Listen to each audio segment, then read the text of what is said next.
right. Hey guys. It's that time of the week again. How you guys doing? Nick. My man. Jose, how you doing? Diddle Dragon, what's up? How you guys doing? We're back again. We're back at it again. I've been like anticipating this stream forever now. Like waiting that long to stream again is a mess, but I'm excited. Super excited. Yeah, so let's hope that this stream, because you know how my stream goes now, it's infamous for running into issues. I finally printed them all out, so these are much shorter. So I'll show you the original ones. So we're gonna start this again, but these are the ones that I had, if you guys can see that, and these are the shorter ones. So there we go. So you guys can kind of see the height difference. So yeah, that's what this. Apparently, this is what I needed. So as soon as the stream was over, I went ahead and printed them all out. So now we have the correct size. We can go ahead and reattempt this again. This was a mess, and I also went ahead and got the STL to cut out the holes, to drill the holes. So I did drill the correct size holes for it. So we should be good there at least, right? We should be good there. Hey DeWitt, hey, welcome DeWitt. What's up Noto? Welcome guys. So I did all of that in preparation for this stream. What I also ordered 2 UPH 24 power supply. I didn't realize that you also need a specific size power supply, like the kind of slimmer ones. I ordered 2 of them. I really don't need 2, but I figure why not? I'm already overkilling the bill. I've spent so much already. I might as well just spend the extra and get the 2 power supplies. So I got the 2 200 watt UPH power supply. Those are coming in. I also bought some Wagos. I never used these things before. I've seen a lot of people use them in the bills. I'm not familiar with them. I kind of understand the premise of what they're for, to help with the wiring and stuff like that, but we're gonna see how that works. I've never used these before. If I do like them, then I'll start implementing them on my printers. And I'm pretty sure I might like them, but you know, again, it's my first time using these things, so I bought a bunch, so we'll see how that goes. Yeah, so hey Lasink, hey my peoples, hey, yeah, chat is lively. How you guys doing? How was your week? How was your week, by the way? I'm just gonna ask, how was your week? My week was not too bad. I kind of honestly, guys, want a new job. Like, I'm tired of my job. I hate to bring this on stream, but I am sick and tired of my job. I'm going to end up trying to find something else.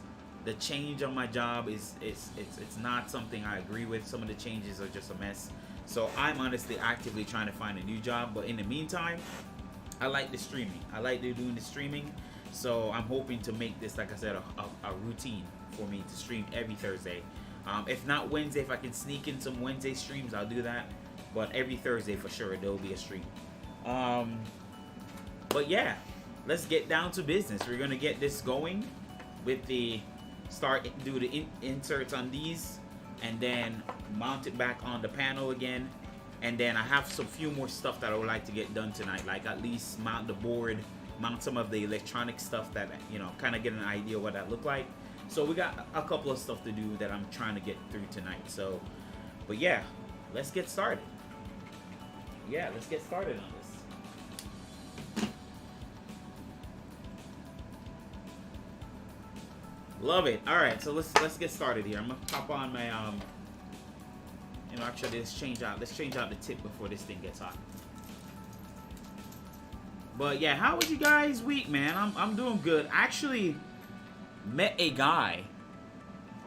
He was supposed to be on the stream, but I don't think he's here. His name is Robert. Really cool guy that I met off of Nero stream. He wanted to give away some SKR 1.4 turbos. I guess he had a ton of them, and I kind of say, hey, listen, I can make use of them because I'm always building 3D printers, and especially the fact that now that I want to do giveaways, like, you know, the next couple of builds will be giveaways. Like I want to build a Rook 180 from Rollahan. That's the next project. I'm going to take a break from the aluminum project. We're going to go to like some printed projects. So I want to do a Rook 180, build it and give it away. I want to be I want to do the engine switch wire, build it and give it away. So there's a couple giveaways to come out of just appreciation for you guys and the community. So the next projects will be giveaways before I get into anything real serious again. So, but yeah, because this thing has been a journey. I'll take SKR Turbo. Yeah, I'm gonna be seeing him this weekend. I usually just don't randomly go visit people when I first met them online. You know what I'm saying? Nobody really does that. But he seems really legit and cool. You know, very genuine too. After we have a nice conversation, very genuine. So I'm gonna go there, go hang out with him, go chat with him, you know, and create maybe like a little partnership. He has a lot of stuff going on. Really cool dude. So gonna let you guys know how that experience is, and you know, I'm gonna come back with some gifts. He has some stuff that he wants to donate to me, so I'll definitely shout him out on the stream here, out of appreciation, you know. So really cool. I got a Rook number 40. Nice. Yeah, I definitely want, that's my next goal. My goal is to build some Rook on stream. That's the next thing. I'm gonna support my buddy Roland with his designs. So that's the next streams to come. Building some Rooks, taking a break from the metal stuff, all the 2020 extrusion stuff, you know.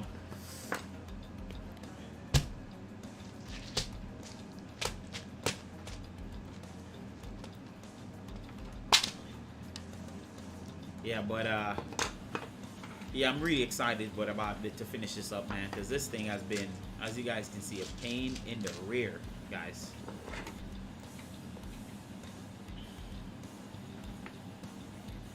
So we got to do this all again. Let me turn it up a little bit more.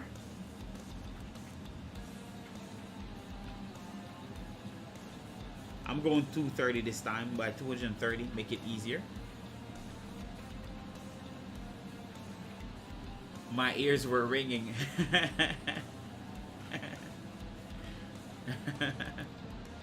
What's up, Roland? Let me give you guys a close-up view here so you guys can see what's going on.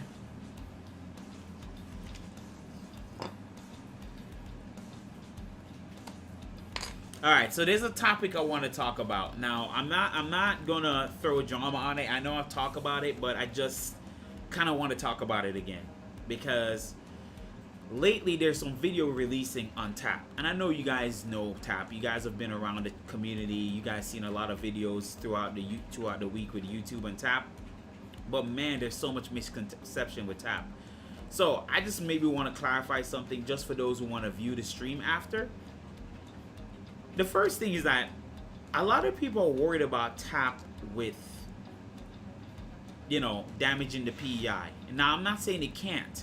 What I'm saying is the guys who develop Tap, right, have a macro or a script that you put in your printer.cfg that prevents your nozzle from tapping the bed super hot, right? It detects that, you know, let's say if I preheat my nozzle at 250, as soon as I'm home, before it even touched the Z, it actually brings the nozzle down to about 150 degrees before it actually homes the Z. So I know a lot of people are worried about that, but I'm like, why worry about that when the information is there? Like, they put the information there for you guys to prevent that to happen, right? So that's the first problem. The second problem is the weight. Now I know, like, I'm not a gram chaser. So if you notice, I don't chase gram. I try to just use my printer and try to print with them as fast as I possibly can. I won't go out my way to do like carbon fiber or super thin aluminum extrusions. Like I'm not chasing speed, guys. Like, I don't mind making my printer go fast, but I'm not like a gram chaser. Like, I'm not gonna chase that. So clearly, for those who wants the fastest printer as possible, are not gonna be looking at Tap, right?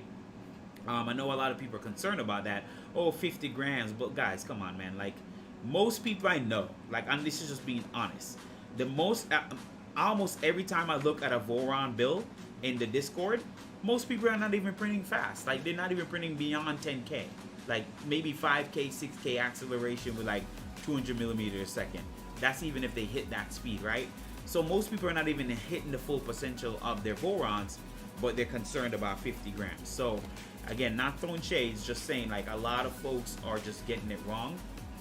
And so I just wanted to clarify, like I know tap is not for everyone, but it's again, it's the most accurate probe out there right now, and I love it. I love it.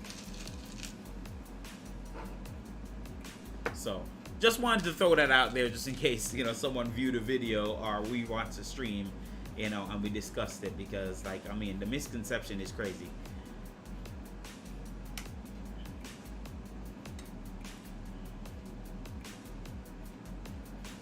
But outside of that, guys, I'm doing well. I'm doing okay.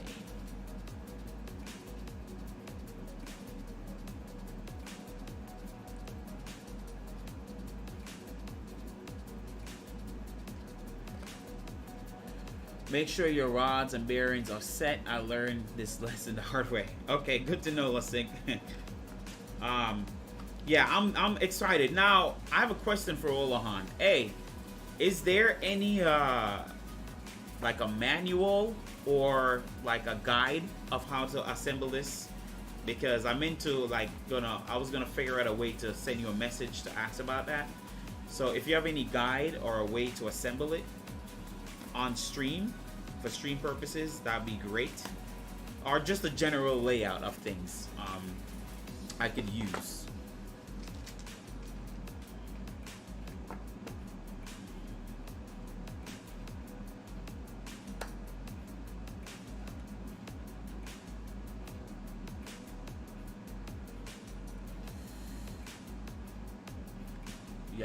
Yeah, only video I've seen where the PI was damaged with tap is someone who turned off the Voron macro and probed the bed at 200C to see what happened. Ah, yeah. That will make sense, Nick. Yeah, that would make sense. Like if you're trying to try to test the limits of it, then I can see you damaging the PI that way. To be honest, like when I first set up my top on my V1.8, I did probe the bed at 250C, but I'm also using the thicker PEI sheet. So when it did probe, you can see that it left a mark, but it wasn't a pit. Like when I rub my hand over it, you can feel it's a mark, but it wasn't a pit like you're thinking, like a deep pit. It was just a little mark there. So I would say the thicker PEI sheet are more resilient. But again, you know, the purpose is run the script so that way you don't damage anything, and you guys will be fine. Like literally, it'll be okay. I have some tips videos, and the CAD is best, not manual. Okay, all right. I'm used to CAD anyway, Rolahan. As you can see, my CAD, following the CAD has been great. I'm just gonna laugh, but following the CAD has been great. But I'll try. I just watched Roland's video and posted in Discord and sucked. Okay, alright, thanks, Lasink. I'll keep this in mind. I'm going to be updating the frame on the OG Rook to help with poor quality bearings and rods. Okay, good to know.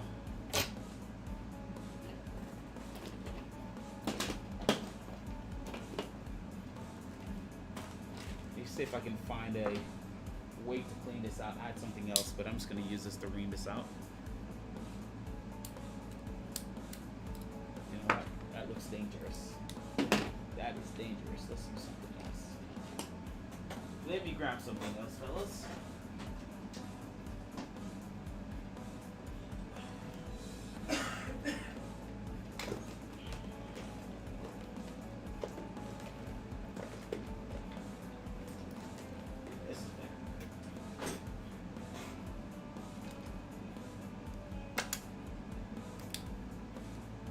I'm just cleaning off the You can see the extra burnt plastic around the edges. That's bothering me, so I'm just cleaning it off. So that way it doesn't cause an issue.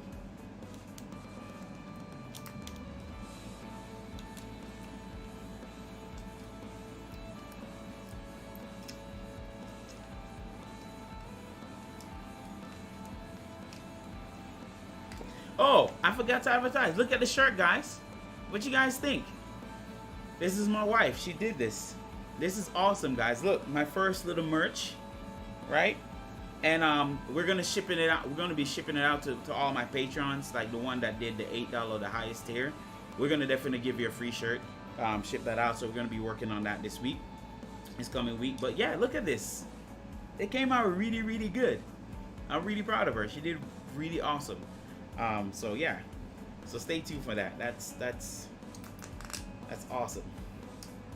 So just want to show you guys the new merch.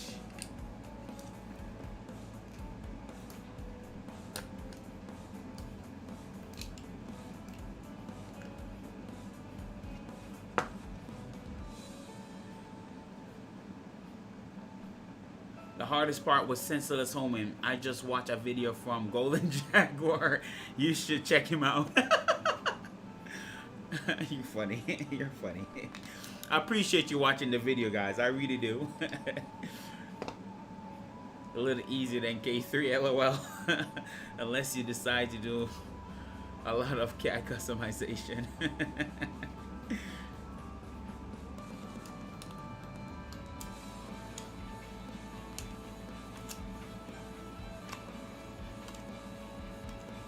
Yeah, that's the next stream. So after this build and we get this running and getting the fast benchy and everything, we talk about this and just giving my experience after this printer, we're gonna be building rooks at this point. It's gonna be rook time. I'm gonna build a small one and then I'm gonna build a big one. I want to support my buddy Rolahan here. You have been awesome, dude, so I definitely want to give you back some kudos here and give you some credit.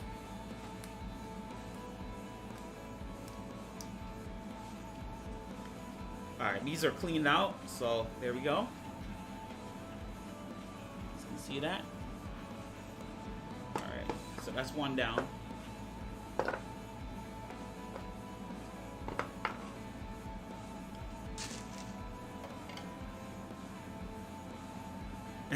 Nice shirt. I appreciate it, man. She did great. She did great.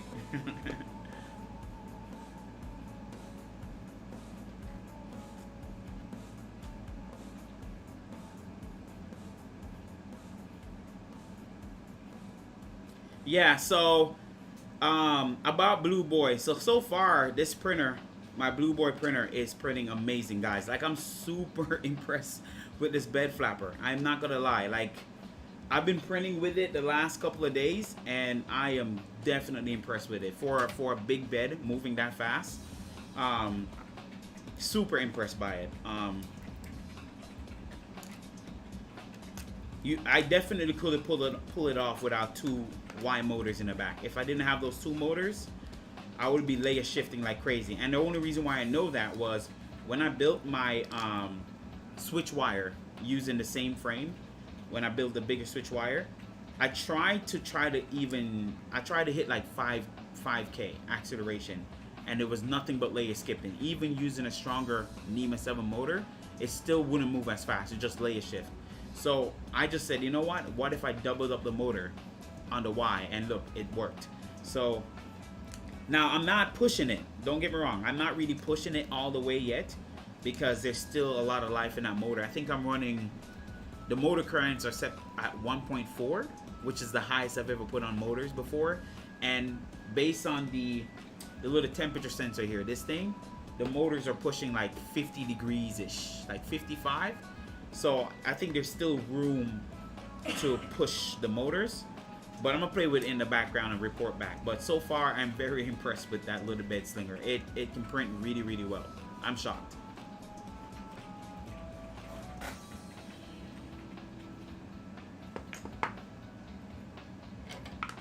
That Kevin Sam aka mod is so, oh, absolutely, let's sing. That Kevin Sam mod is totally worth it. Like, When I say the quality of some of the prints I'm getting, I wish I could show you guys.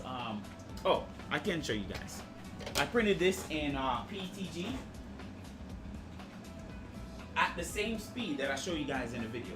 At the same speed, because everybody's not printing this. Look at the quality of this. Let me see if I can show you. There you go. It's like glossy PETG, but look. Super shiny. And that's at that speed, okay? On a bed flapper. You think you see a ton of ringing, there's no ringing. It's literally just textures. See? So I'm impressed with it. Like, I'm super impressed by it. So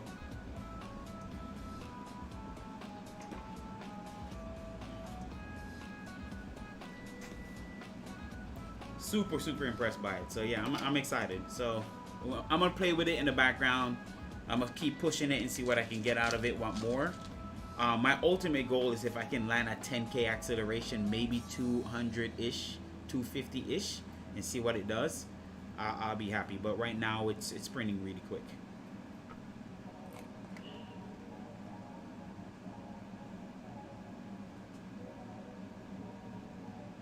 Sorry, Miss Jaguar, English not my native language, so sometimes I goof with little things. It's all right, Jose, man. We get it. You're all right.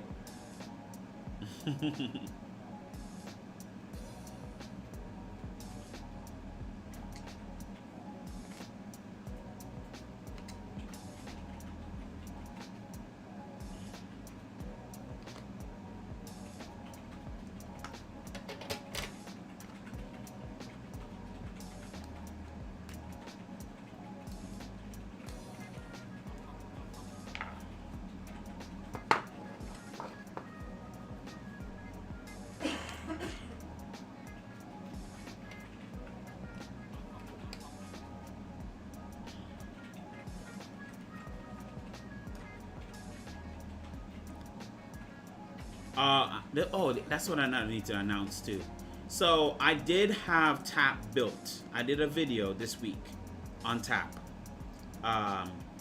It was a 40-minute long video, kind of like demonstrating how to put it together.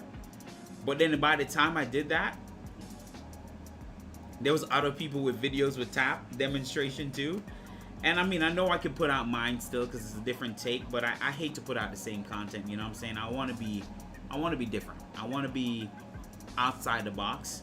So I decided not to. Like, I literally scrapped the video because I'm like, there's other people with the same kind of content. I don't want to keep doing that. And I know it's content. It will be content. But what I decided to do instead is I'm going to live stream it. So I'm going to live stream me putting installing tap on my 2.4 and live stream the whole setup process, like getting it going, getting it moving, and that type of thing. I think that's a better thing to do than to just put out another video with the tap. So let me know what you guys think, if that's a better idea. Just trying to be different.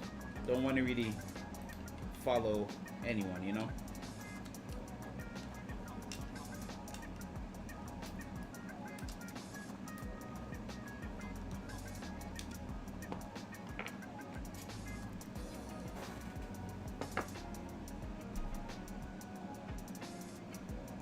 Still hearing that in my headset. Let me turn that down so you guys not getting any echo.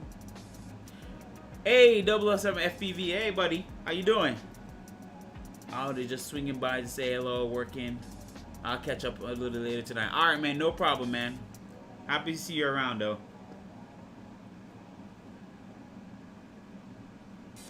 Hey, Pelican RG. How you doing? Welcome to the stream, buddy.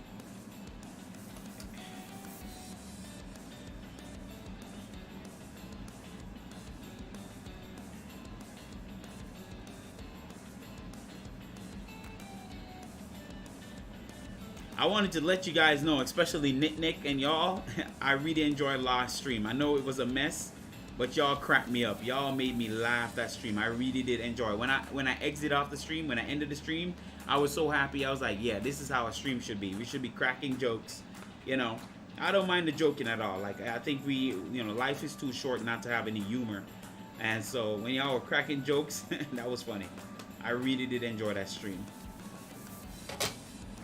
You know, so we got to do this thing with style, you know, have some fun with it.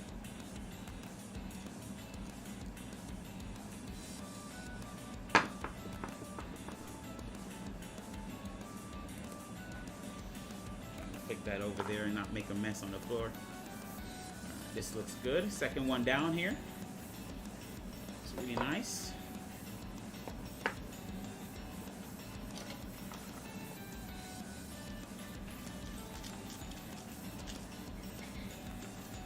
Adam in 3D. Hey buddy, welcome. Adam in 3D. I say do it anyways. You take on how you do it may help others understand better. And you're right. You're absolutely right, Adam. I should do it anyways, you know?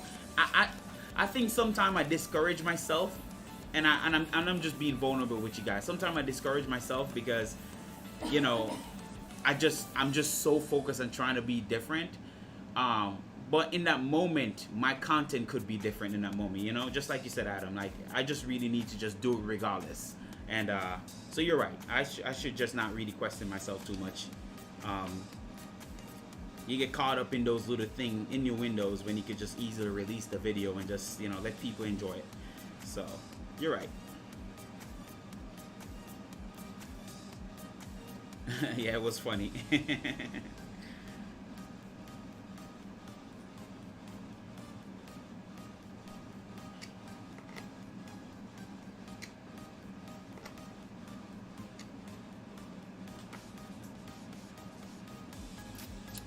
Can you recommend me a budget mic, $100, to put on an articulated arm? I had a little small USB mic that might have worked. I would have to look back in my Amazon account, but right now the mic I use is a Blue Yeti. I use a Blue Yeti. That's $100, really good mic. But if you're talking about an articulated arm, depending on the arm, you know, depending on the size of the mic. Because if you want to see the Yeti, I'll show you what it looked like. You probably can see, but it's pretty big. I'll show you. It's pretty weighty, so I'm not sure if that's something you want to use. So that's what I'm using, a Blue Yeti. So it's pretty chunky. But I had a smaller mic. I can't remember the name. It's a little cheaper. It does work. I'd have to look back into my Amazon account and tell you what that is.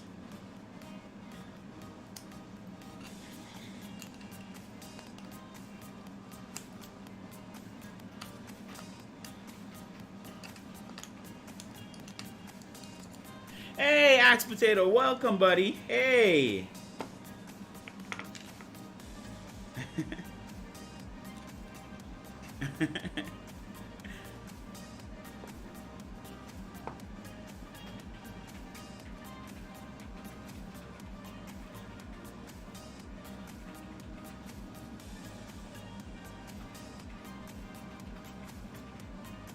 Living a dream, I think. We all are trying to live the dream, buddy. Trust me. We all are.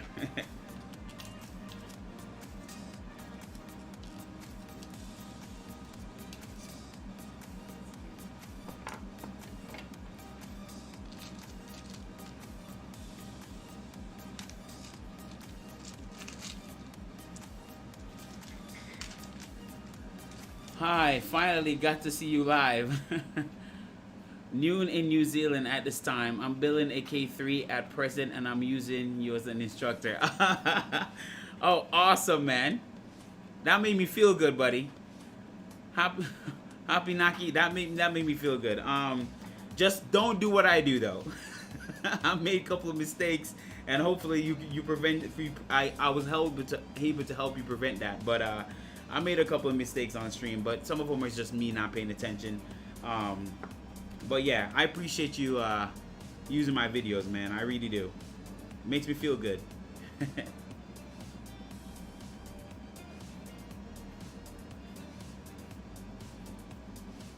I have my Blue Yeti on a articulated arm. It works. Oh yeah, Blue Yeti is great, man. I love this mic. I noticed you guys don't complain about the mic quality. When I first started making my videos, oh my god, everybody complained. You know, that's because I was just new to it. But now with this Blue Yeti, it's great. Great mic. Definitely worth the $100 I spent on it.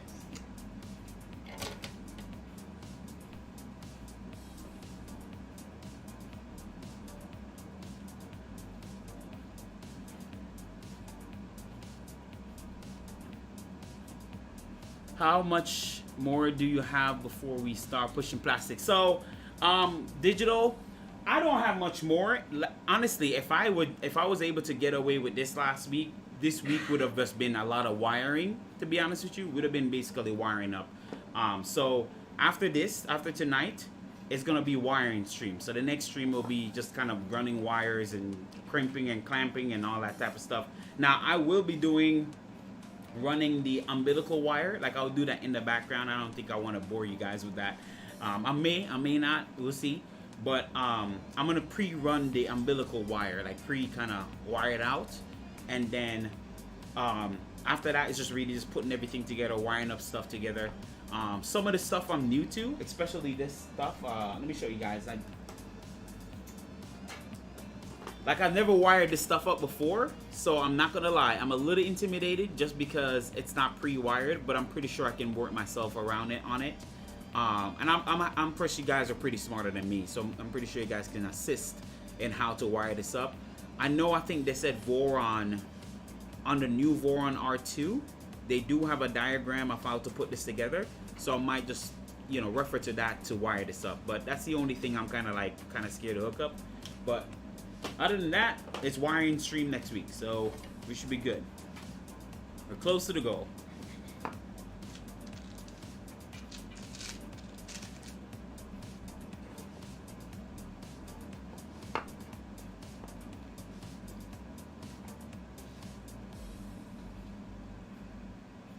Hey, bro, I love the shirt. You finally noticed, huh? Thanks, man. There's one coming your way. Don't worry.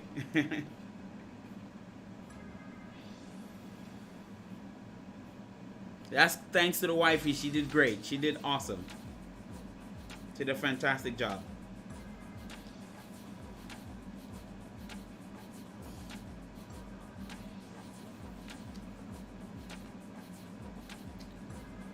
I'll also be in the background for a minute running some batch of soap. Oh, no worries, buddy. We got you. Hey, Chardell. Hey, buddy. Welcome.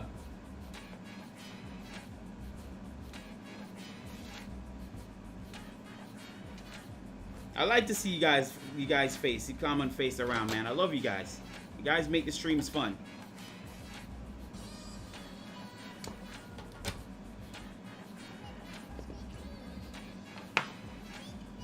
Yep, reference the Voron document for the wiring. Okay, good.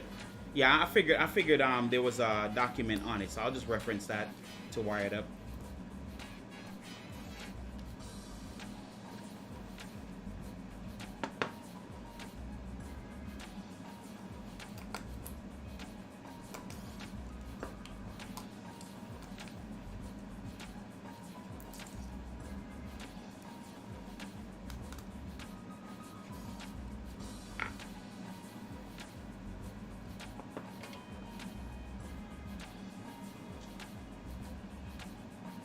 Yeah, they use that on the Voron 2R2. I wasn't certain, so I use a multimeter to make sure that I use the right ones for the power switch. Okay, good to know.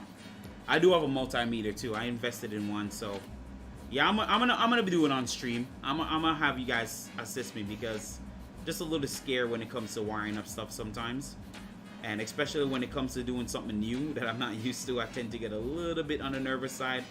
But I think I got it.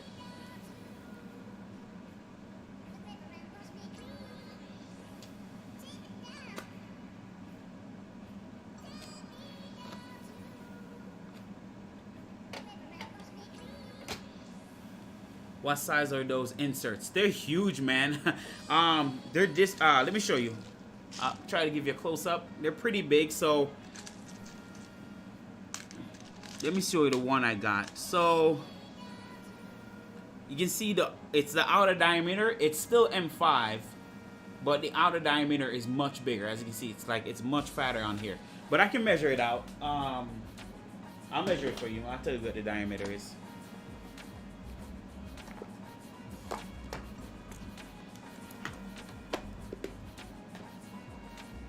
Yeah, that's what was giving me trouble last, the 2 previous stream, was to find the right size. So, the typical one that you get off Amazon, this long one here, it's supposed to be shorter, but it's fine.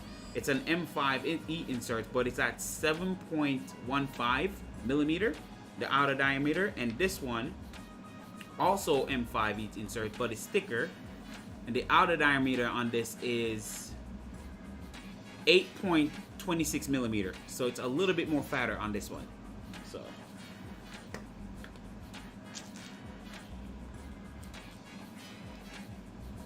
And that's the size you need for these things.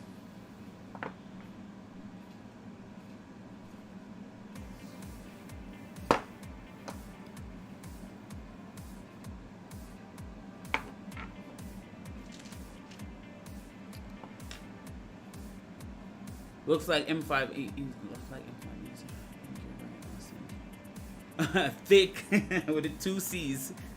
Thick.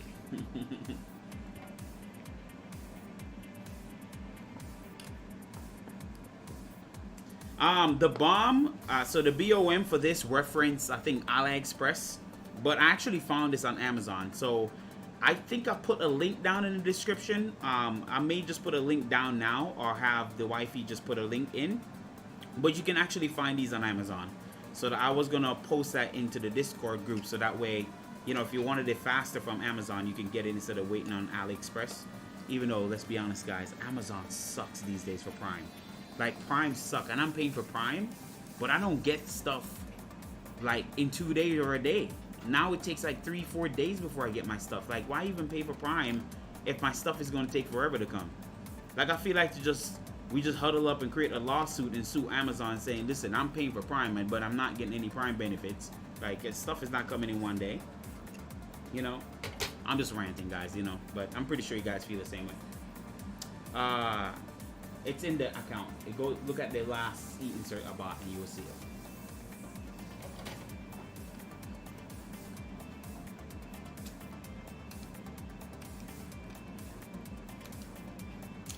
Like, I don't even get excited when I order off Prime no more. I used to get excited because I know it's gonna come in a day.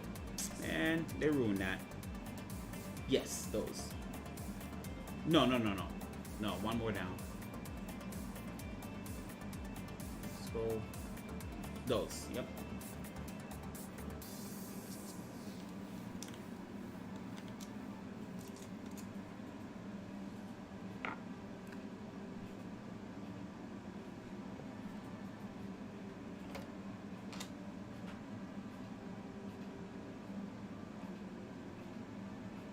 Wow, those are pretty serious. Yeah, yeah, they are. They are. And they took a notice. If you see what I'm clearing up, it's just the plastic. When you put the heat insert on this, it's so thick it like push out a whole bunch of plastic.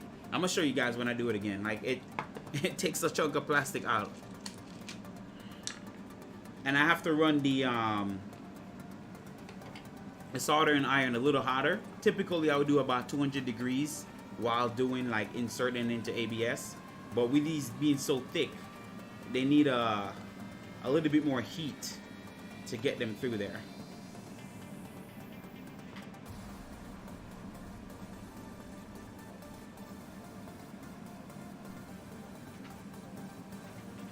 If it wasn't for the return hey, listen. Hey, Los Inc, you're right, because one thing I like about Amazon, and that's the only thing literally keeping me go back, is that when it comes to that return policy though, you can't beat it.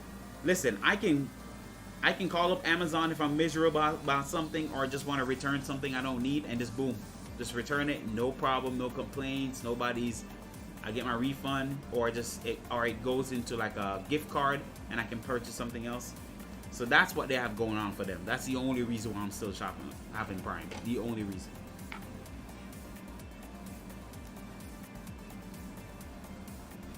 Alright, so as you can see, like you see all that plastic right there?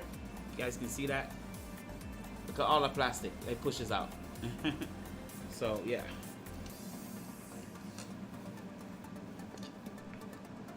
I noticed a while ago that Amazon has been messing with search results. It's very hard to sort search results and get the best product. Yes, they do. They have been. They have been. I don't like the direction they're going, to be honest, but you know, if they keep doing what they're doing though, and just not delivering products on time, I promise you they will lose customers slowly but surely. They're really dropping the ball. They're definitely dropping the ball.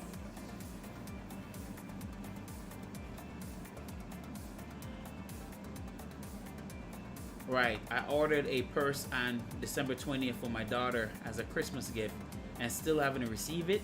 Amazon emails today and says sorry for the delays. Oh, wow. Bro, I would have been heated. Whew. Talk about customer service, right? Yeah, they're really dropping the ball lately.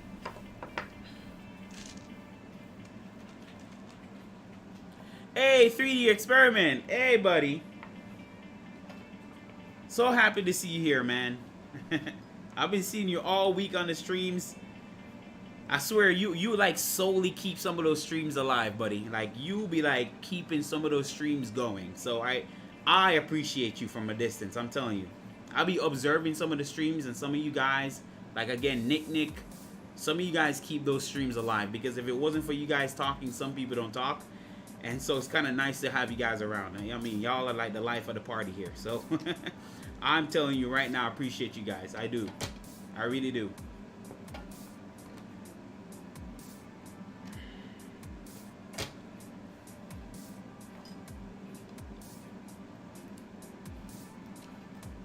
Ooh, that was hot. Almost burnt myself there.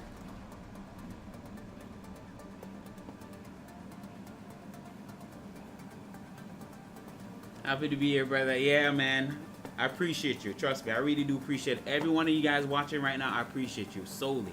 And that will not change. As long as you guys are out there and I spot you guys in other streams, I'm going to hail you up, big you up. You guys are welcome. Trust me. You guys have made this community fun to be in. I think I have like 2 more to put in there. I'm missing the bottoms on these. Moving so quickly, I'm like forgetting that the bottom needs them too. Ah, man, I appreciate y'all. Oh, thanks, man. Thank you guys. I really do. Try my best to entertain, you know, my own little unique way.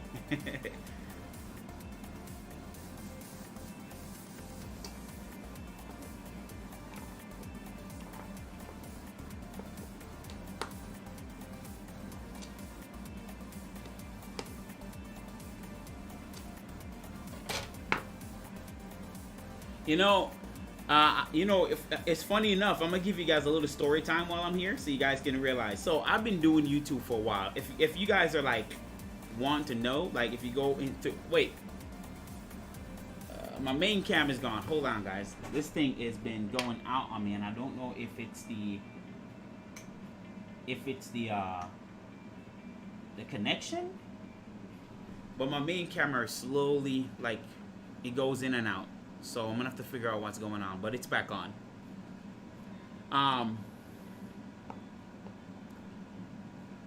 Feeling appreciated. Oh, that's great. So here with the part 14. LOL. I don't know if I'm ready for K3 yet. Yeah, part 14, man. You're all amazing people. I'm honored to know you all. Oh yeah, for sure, Dewitt. They're a great group of guys. Great group of guys. That's why I always big them up. Always celebrate them, you know? They make stream fun. There's a little backstory. So I've been doing YouTube for a minute, right? But I was in the PC section. You know, I used to do a lot of PC unboxing. If you guys go through my older videos, you would see me trying to like be different. So I was doing PC stuff, but you know, the PC YouTube arena is saturated. There's so much big time YouTube, Linus Tech Tips, you know, a whole bunch of these guys, Jay's 2 cents. So I've always wanted to do YouTube, but I always wanted to find my niche, you know, something that I'm interested in. And thank God for 2020, because I found 3D printers and I fell in love with 3D printers. It's almost like falling in love with building your first PC again. It's the same feeling with this. So, you know, this was just my time to go ahead and go for it. And so, yeah. Love 3D printing. I love it. Love it. So I do appreciate you guys, because it does remind me of my humble beginnings with YouTube.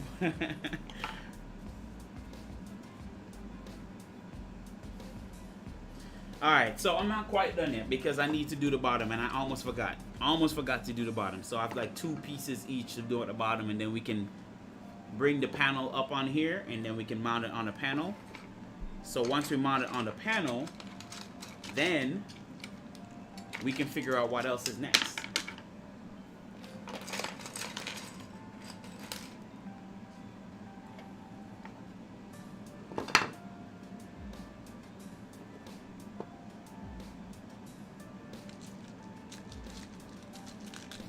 And hey, I'm gonna give a big shout out to DeWitt. So y'all make sure you go subscribe to DeWitt channel. Such an awesome dude. Always shouting me out in his streams, and always sending his viewers over to my stream and over to my channel. So I want to shout out and give dues here and say, make sure you guys subscribe to DeWitt's channel. He's funny, very funny, but he's entertaining, and you know, just a good vibe over at his stream. So please go ahead and support him and subscribe to. We're all a big family here. We're just helping each other out, so I love it.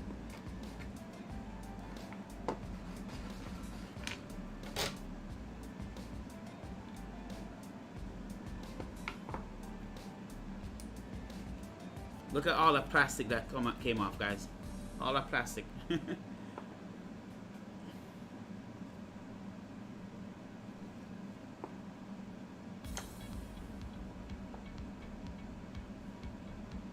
Oh, absolutely. Anytime, DeWitt. Anytime, man. Anytime.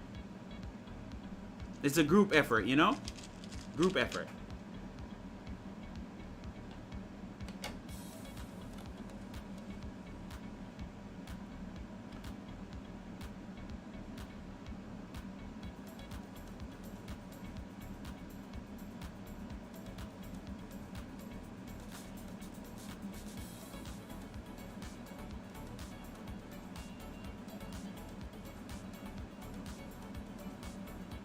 Yeah, this community is very big. It's a big space. We all can share. There's enough room for us to all share and feed off of each other and help each other out. Absolutely. Life is too short for us to be selfish, you know? So, I like sharing.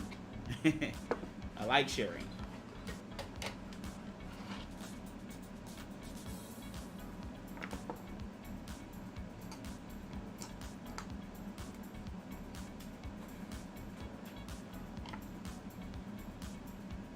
Alright, so that's down.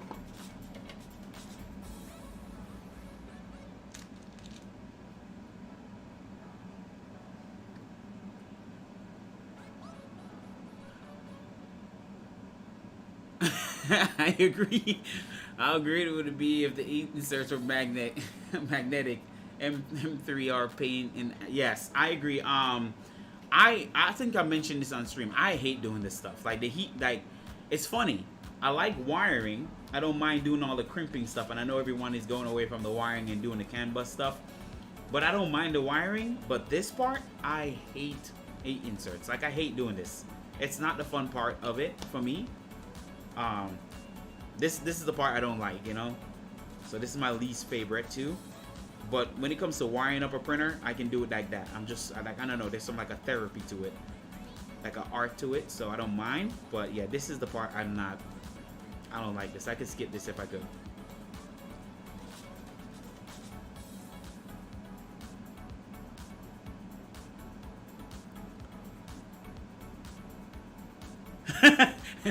Sorry, you can't subscribe to DeWitt channel. He banned me.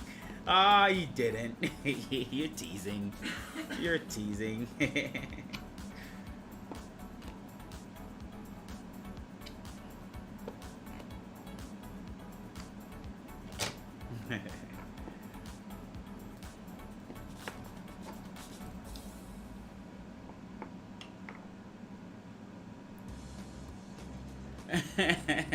Yeah, true. First 3D printer lazy Susan I've seen. Yeah, that's true. That is true. And I can see that being convenient. That's a good idea. I thought about it too. I'll give you credit if I ever use a Lazy Susan here. I'll definitely give you the credit, Hewitt. It's a good idea.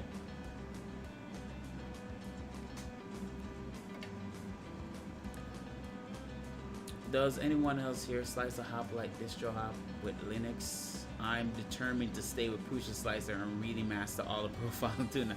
So, alright. So, good topic you brought up, 3D experiment. So, I am not against Slicer. And I know I've said it in my videos, like, I think you can use any slicer. For example, I've tried Pruz Slicer. I do like it. But I only like it for the MMU element. I think their implementation of using MMU is really, really good. I love where they're going with that. So I use Pruz Slicer for my when I had my enraged rabbit carrot feeder. Like, it worked really well for that. I've tried, what's that one called? That's like a spin-off, or what's that called? The one that everybody recommend for Clipper stuff. Super Slicer. There you go. Super Slicer. I've tried Super Slicer. Let me be honest. That thing is confusing. And I'm not saying it's impossible for me to learn, but I'm so used to Cura, and I've had my Cura profile since 2020. Like, I've dialed in my profile so well. That's why I print so well with these things. Even though my prints are coming out really nice, I've dialed it in so well that I really cannot look at Super Slicer. Like, I'll try it out, but it won't be my preferred slicer. Like, because it works so well for me, like my slicer. So that's the only reason, if you see me resistant to trying Super Slicer, is because my Cura slicer profile works so well with my printers. But I know that it has Clipper G-code flavor, and there's certain features in Super Slicer that is like beneficial to like Clipper in terms of that. So, but you know, if you find a slicer you like and you study it and you get it well dialed in, it doesn't really matter. Just use what you like and just, you know, dial it in. You'll be good. Ooh, I pushed that down a little too far. Yikes. Yikes, yikes, yikes. That's a little far. I don't know if I even can get it back out. Light is soft. I'm going to push it back in. Maybe. Can it get back? I went a little too far in there.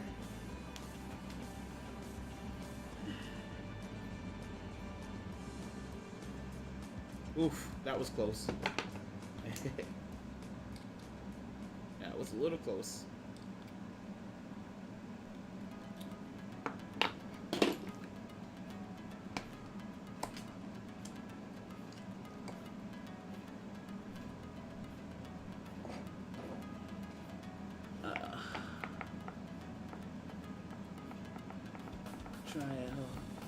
Try it LB or eat inside soup partially threaded. Makes things so much easier.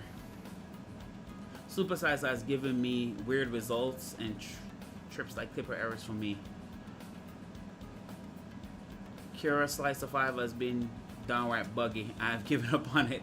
Yeah, it's not for everyone. Yeah, Cura is definitely not for everyone. Luckily for me, it's been good. I really haven't experienced any bugginess. The first one though, when they first initially released 5.0, before the little ones in between, it was buggy, so I went back to 4.7. So the first one was definitely buggy, like it was tripping. But ever since that, 5.1 out, and I think 5.2 something is out, it's been pretty stable for me. So, but yeah, you know. Let's see what I have 2 more to go. Two more.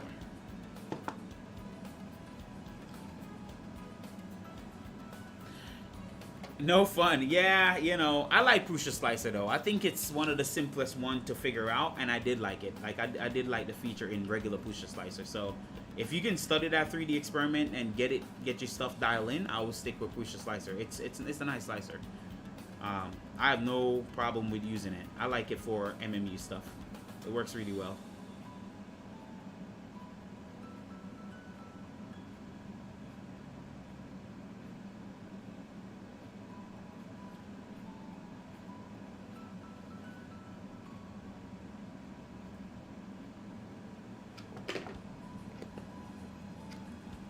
I've been messing with canvas on my V2 4.2 R2 for a couple of days now. It's been kind of a pain because of lack of info, but I almost got it figured out. Yeah, you know, and you know, this is the only I agree with Nero on this. I don't mind CAN bus. Like, don't get me wrong, I want to explore with it, and I think I will buy a CAN bus setup. I don't know which. I may run it on the VZ bot, to be honest with you, because that's one of my playing machine, or I may do it on the. I may play with it on my Blue Boy, because that's what Blue Boy is for. It's like an experiment. I'm gonna keep messing with it. So I'm gonna get into CAN bus to try it. But my only downfall with CAN bus is that instead of you know, like direct wiring, right? Where you directly wire everything, you know, as long as your wiring is good, it's gonna work. Less things to worry about other than the board. But now with the CAN bus stuff, now you have to worry about flashing the board, flashing the CAN bus equipment, flashing this. So now you have kind of multiple points of failure. Not that it would fail, but you just now have multiple things to worry about software wise versus just running direct wire, and you just have to worry about the wire or the stuff. And I get it, wiring is annoying. It's not for everybody. So I'm not talking against CAN bus or for it. I'm just pointing out little things there. It's positive in the direction of less wires, but it's going to the other direction of more configuring, more firmware stuff, you know. I guess half dozen of the other, I don't know how they say that, but 12 and one half dozen of the other kind of thing, you know, how you say that saying. But I do want to try it out for the experience. So if Big Tree Tech would like to send me some CAN bus stuff, hey, I'll try it out. I use Cura Cyto like forever. I never had an issue. Yeah, Cura is definitely not for everyone though, you know. Also, Push the Slicer is way faster with dealing with complex object than Cura. Yeah, I need to experiment with Push the Slicer some more though. I'm gonna test it out on one of these, but I need to experiment with that some more. I do like Push the Slicer too. 007, I had the same issue with Pico Bilical that comes with the LDOS V1. Took me 2 days to figure out the config. Oh man.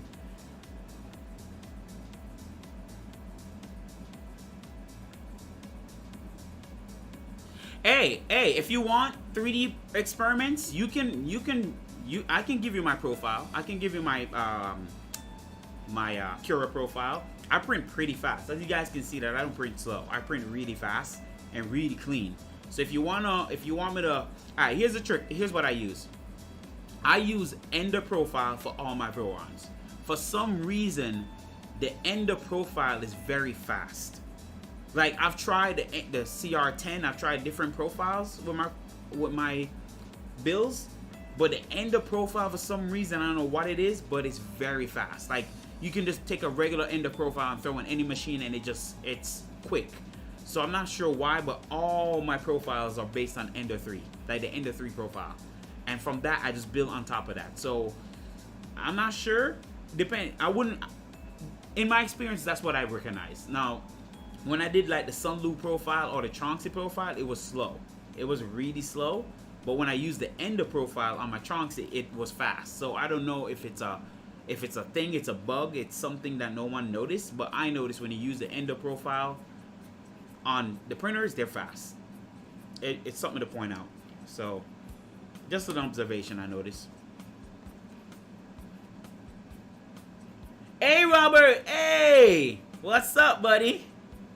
I'm glad you made it. I'm glad you made it to the stream, man. I'm excited to come visit you this weekend, buddy. I was talking about you earlier on the stream about how we met and we started talking. So I did give you a shout out on the stream. So I'm glad you made it.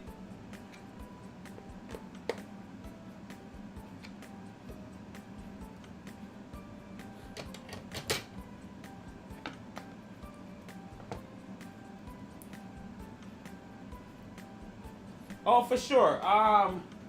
Hit me up on Discord, 3D Experiment. Just send me a ping and I'll update my profile. I'll give you my profile. You can just check it out.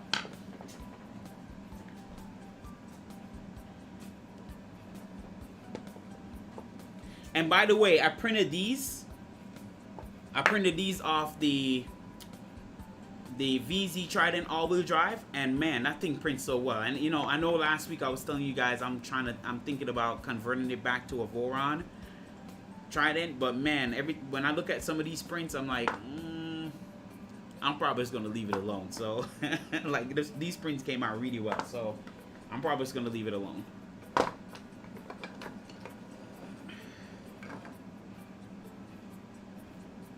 And here's my tap stuff, by the way. I'm ready for tap. So, I like it. I like tap. Like, you can fidget with it all day. Literally, you can fidget with it all day. But we're going to work on that another time.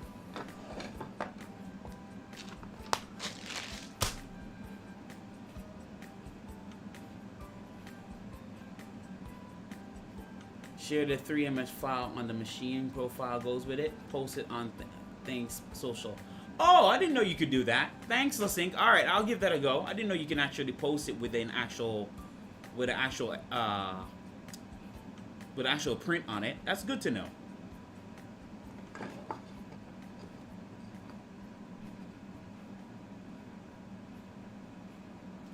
Hey, do it, D-With. Listen. I know, the Voron devs are not paying me. I'm just telling you this from experience. This tap stuff, I wish I could show you my first layer last night when I was printing some stuff. It goes down so clean. Like, the best first layer I've seen so far, and it's very repeatable. Assuming you're printing just ABS, you know, at one temperature. Usually when you change the temperature of what you're printing, you have to, you know, readjust the Z a little bit. But because I'm printing only ABS in my machine, it's consistent. It's consistent. I love it. Like, tap is, yeah, this is it. This is definitely the way. It's a little heavier, but you can always do speed optimization, like I've been saying in my videos. Just optimize the speed. And like I said, just put the speed where you need it.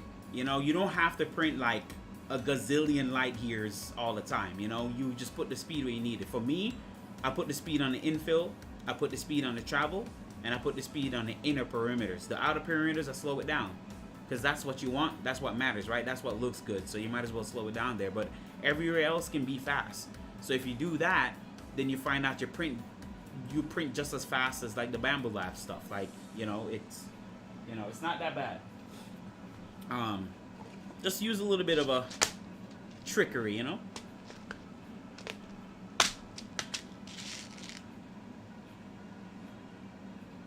My boy was arguing that stock X1 profile versus V2 X1 is twice as fast, LOL.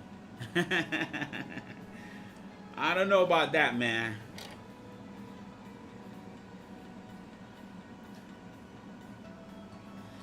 Listen, here's the truth of the matter. And I think I've talked about it in my little recent video here. Bamboo Lab printers, they are fast. They are fast. We're not going to deny that. I'm pretty sure everybody agrees. But they are also using the same thing I just explained. They're definitely not printing at 20K all the time. Alright, if you look at their speed benchy, just look at their speed benchy video. You'll notice every time that speed benchy reaches the outer perimeter, it slows down completely. Then when it goes back to the infill and inner perimeter, it goes all fast. And it goes back to the outer perimeter, it slows down. That's what they did. They know if you run that at 20K all the time, everywhere, you're gonna find ringing. You will definitely get ringing in that print, because input shaper is not magic. There's limitation on input shaper. It's not magic. It doesn't just automatically erase artifacts. But if you tune it right, if you slow down just where you need to slow down and speed up just where you need to speed up, it looks like magic. It looks like everything is good. But again, to someone new that don't know the intricacies of input shaping, acceleration, and speed, they're gonna think that the Bamboo Lab is going fast all the time, but that's not the case. They are using a optimized profile to get, not optimized, what's the word? They're using an efficient speed profile. That's the word. Efficient speed profile to get that speed. That's what it is. And we all can do it. All of our printers can do it. If you took your time to do it, you can do it. So it's no magic. It's no magic, literally.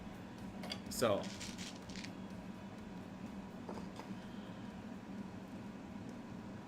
Yeah, because I definitely want to do a speed benchy, and I've done little clips, but I want to do a speed benchy. Finally, I want to get on the track to do one myself and do a 20-minute benchy myself and show you guys it's easy to do. Super, super easy.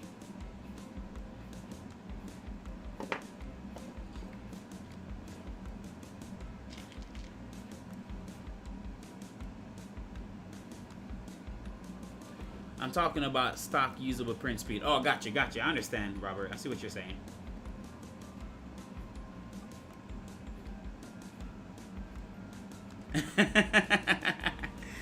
Now, exactly. Okay. That's my goal, News Paradigm. That is my goal, is to be doing 20K all around 350 millimeters a second without no slowdown. Outer perimeter, inner perimeter, doesn't matter. That is my goal with this printer. I want to see, like, if I can set 20K at 300 millimeters all around, just see how well it comes out. Because I'm telling you, if this printer blows me away like I think it is, it's going to be my new go-to when it comes to, like, speed prints. You know, so that is my goal with this printer. That's why I wanted to build one. Like, I wanted to, you know, it blew me away when I first saw it. And I was really impressed by it. And so, yeah, I'm excited. I'm really excited to get this up and running and see what I achieve with it.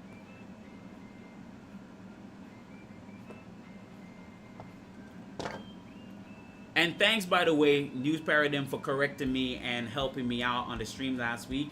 Like I said, you didn't deliver any bad news. You know, you're just preventing me from making a massive mistake. And so thanks to you, I was able to correct that and printed these. And we can make some progress on it. So you really did came in clutch and helped me out. So I appreciate you for that. All right, now we can kind of like put it on here now. I really need to buy a reamer.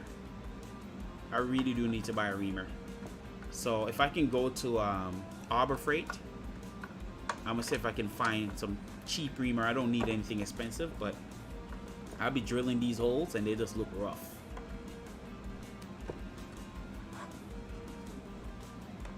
Like, the holes are accurate, but I just did a, like, you know, like a dirty drill, like quick and dirty drill, so it looks a little rough. Alright. Take time to tune it right. That's right. Input shaper isn't magic. Witchcraft then. LOL. You're a mess, Lusting. You're funny. Alright, so I'm making sure I didn't do this right, because the last time I installed this backwards. It's supposed to be on the outside, right? Right. So it's supposed to be like, no. See, I almost messed up again. Almost did it again. This way. This way. This way. Yeah. This way. Almost did it again.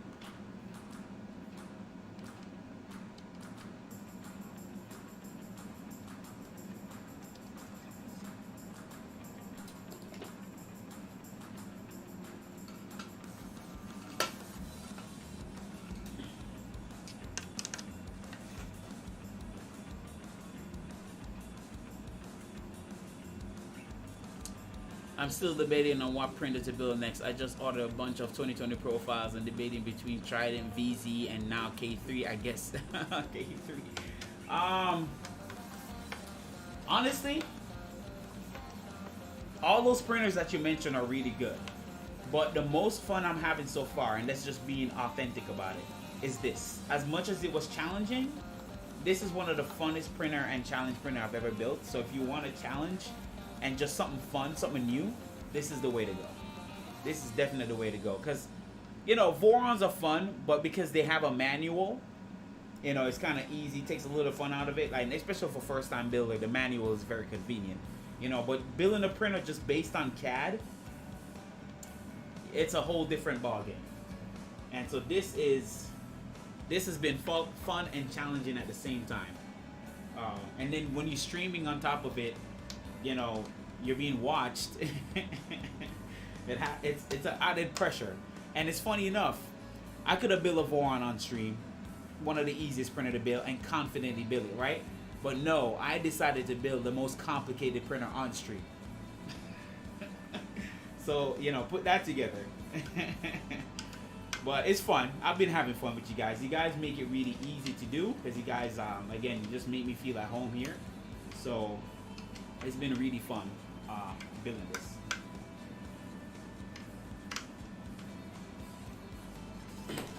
So my vote is for the K3. My vote is definitely for the K3, but the rest of those are really good too.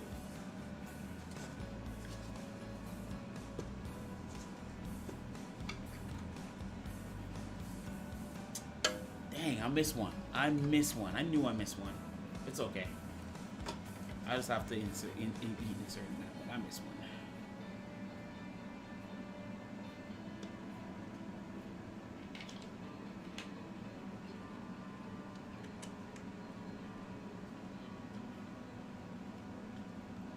Hello, no pressure.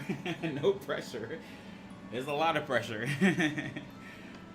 It might not show, but yeah, sometimes I get nervous on stream, and you guys probably detect it. Like it's it's not easy doing all this in stream because it's nerve-wracking. But what this is doing for me, though, honestly, is helping with my public speaking. You know, because I know a lot of people are not comfortable with public speaking, and I'm one that when people start looking at me and I'm talking, especially if I can see your face, boy, does it scare the living hell out of me. I just freeze up, right? And so, but really, this is really helping with that. Like, this live stream has really kind of helped with the public speaking, the fear of public speaking. So not too bad. Not too bad. You're doing a terrific job. Appreciate you, Robert. Thank you, man.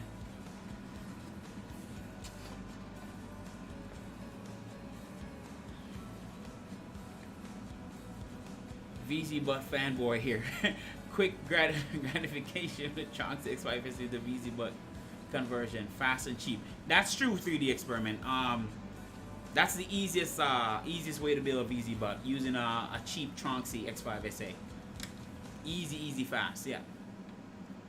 Hey, Squirrel Brain. Hey, buddy. What's up? Happy to see you.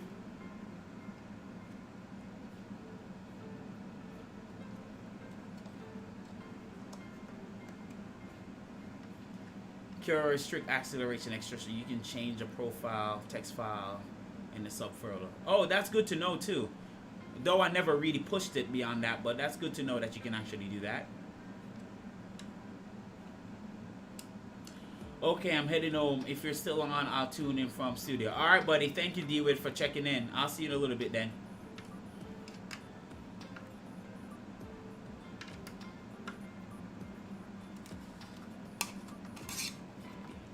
All right.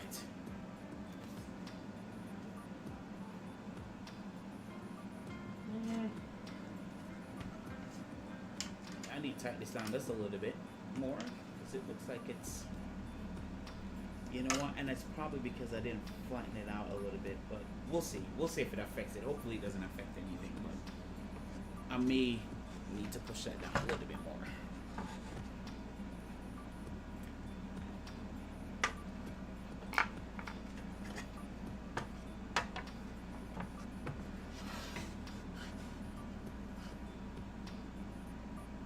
I think Clipper ignores G-code related to acceleration, right? No, it doesn't actually. In Cura, that's why I've been using Cura. So in Cura, in my experience, it doesn't ignore it. Like, so for example, I can have in my config set to 20k acceleration and then max acceleration to deceleration to 15. And if I set, let's say I set 10 in Cura or 5k in Cura, it actually will follow it. It actually will recognize that Cura wants 10k, and it will show you that it will drop down the speed. So it does actually acknowledge Cura's speed change. That's how I've been doing it. However, if you don't want to do that, you don't have to even set acceleration. You can just let the Clipper decide the acceleration once you set it in the printer.config. But in Cura, it does recognize, it does acknowledge the speed in Clipper.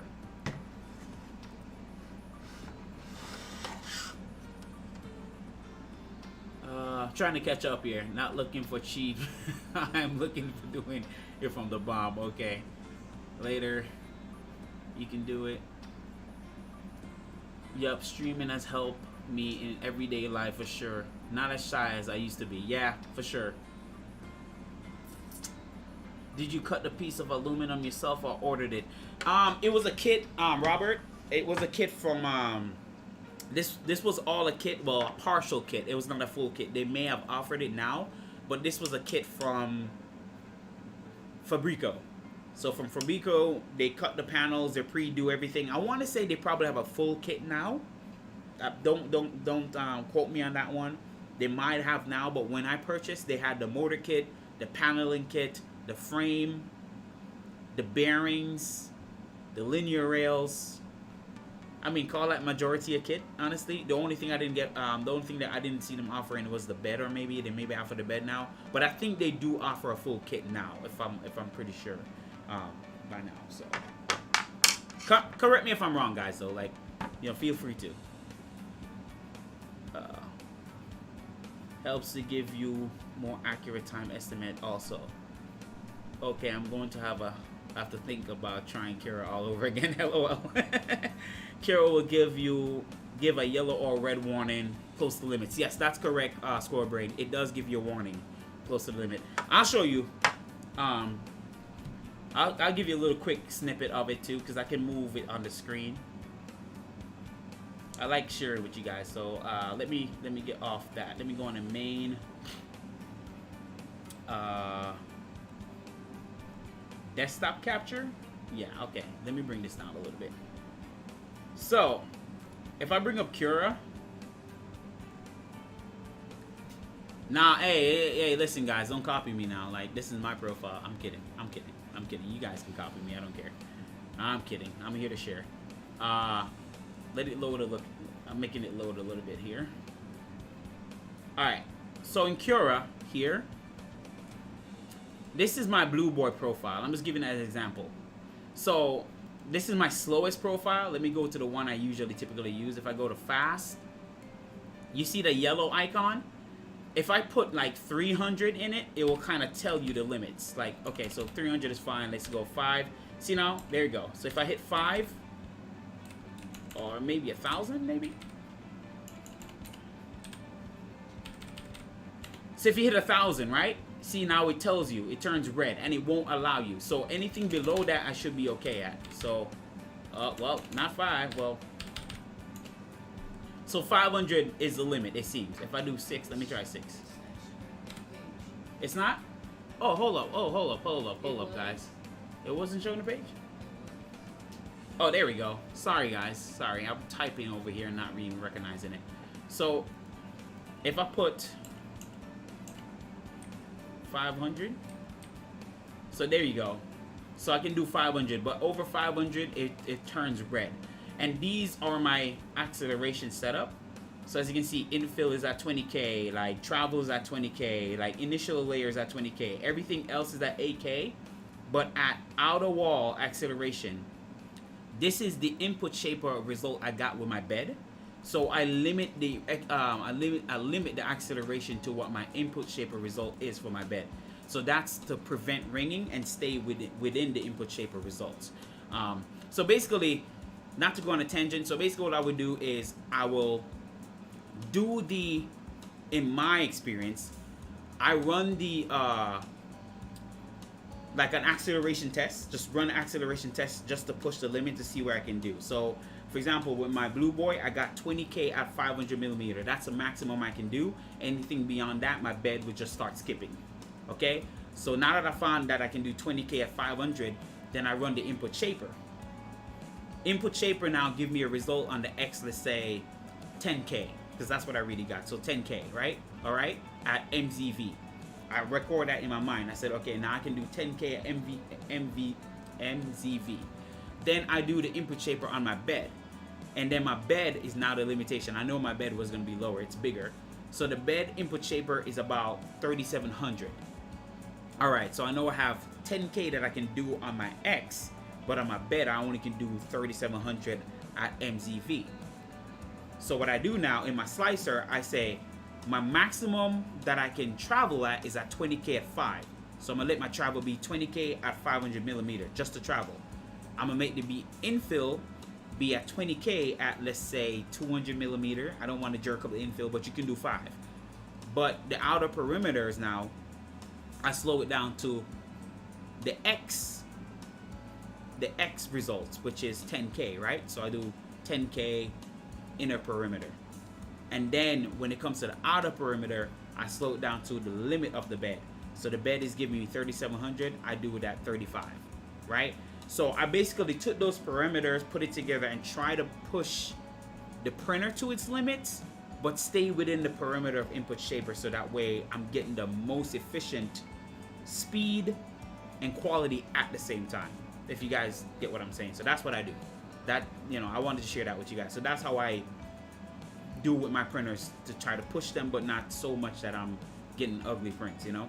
So, but yeah, so that's what I wanted to share.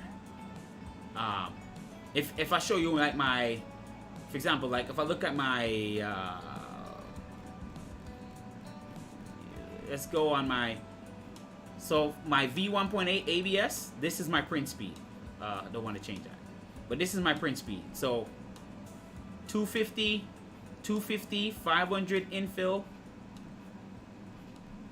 and then 500 on the travel, 20K everywhere except for the outer wall. So as you can see, that's the only area that I'm just not willing to make to show any ringing or any type of thing, but everywhere else is 20K. So that's what I do. So I just wanted to share that with you guys, that you can push the printer, but just in the areas that it needs to be pushed. All right, let's get back to programming. Let's get back to the programming here. What's up? I missed everything you guys were saying because I was running my mouth, but let me see if I can catch up first. Okay, I have to think about Kira all over again. Kira do this. They do. Oh, does one get faster Z-hop in Cura? You can just increase the acceleration in Cura with the Z-hop. I think there's a way to get it to move a little quicker. I'd have to mess with that again. Those limits can be lifted via text files. Like I say, yes, you can. Yes, you're right, Squirrel Brain. They can be. I just haven't messed with it.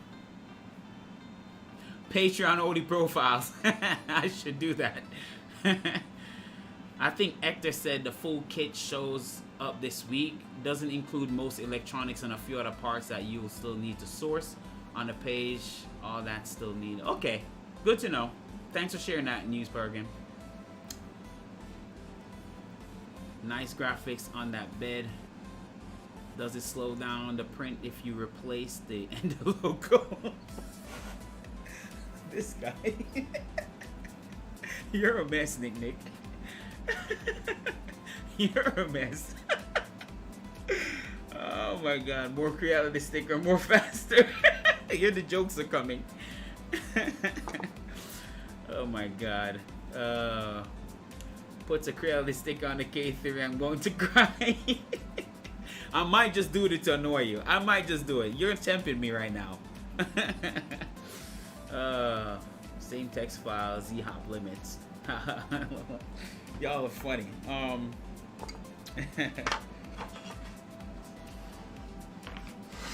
I won't do it though. That would be a disrespect to put a reality stuff on. You know, but you know, I had to do it for the profile. That's it. That's it.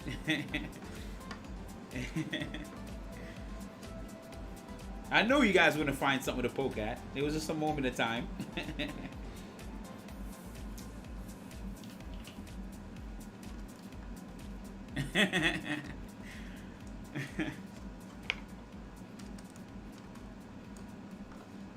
A-net.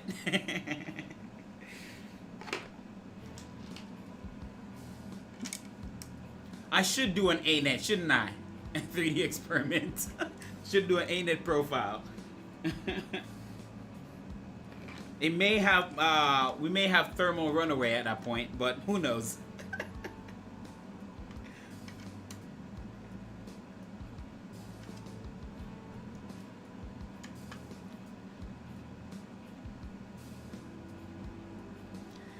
Hey, Hey, I'm not as good in creative, Squirrel Brain, so that's something I definitely need to work on. I may need to work on a sticker. I'm pretty sure I can figure it out, though, to put a sticker, a Golden Jaguar sticker on one of the profiles for the 3D printer. I can. I just gotta go mess with it. I'm looking mess with it this week and put one there. Yeah.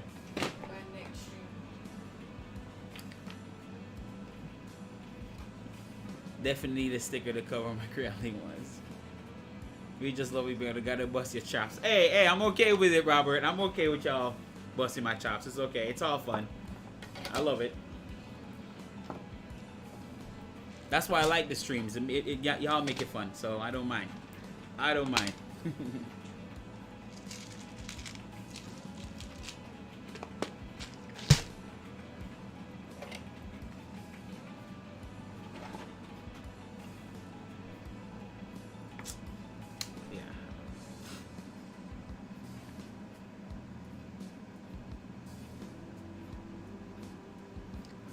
Get your fire extinguisher ready first. The only one I have in this apartment? Yes. Yo,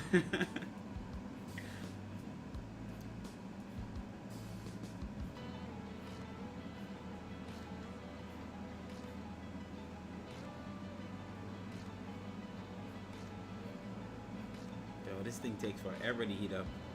Now it's heating up.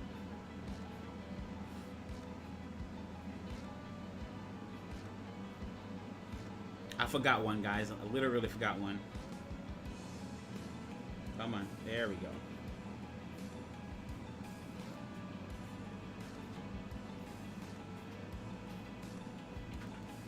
I did order, if you guys weren't here earlier, for those who weren't here, I ordered some Wagos. Thanks, Squirrel Brain, for those Wagos you give me. I needed more. So I ordered some more Wagos. Never used them before, so I'm curious about using them. I've always getting away with just wiring stuff, so I kind of want to be a little bit more intricate this time with this build.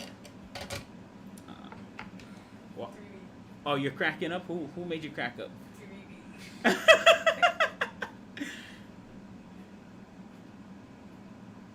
Yes, that's coming, Robert. I'm planning on buying a little CNC mill thing for myself. That is coming. I want to invest in one of those.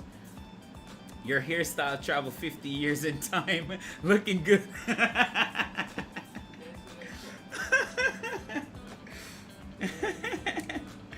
love it. It's okay.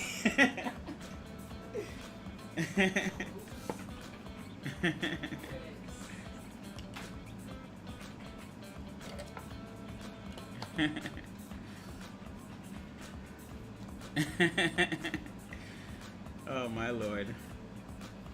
Look, I started.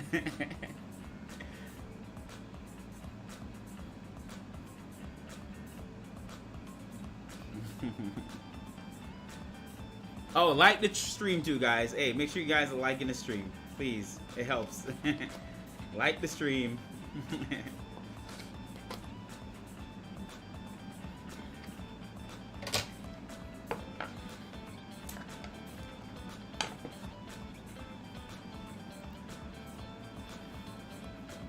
All right, now we can put on this last one here.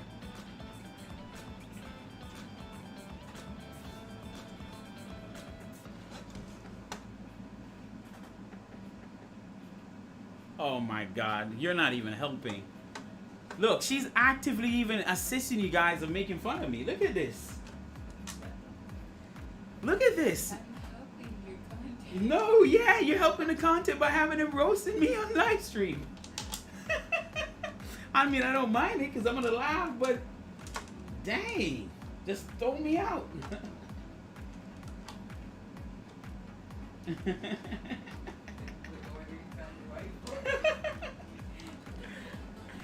They making fun of me too, so it's cool. Wife gonna cut. Wife is gonna cut my hair finally this Saturday. I hope. I'm beginning to scare little the kids at Costco. Oh, I can't. I can't.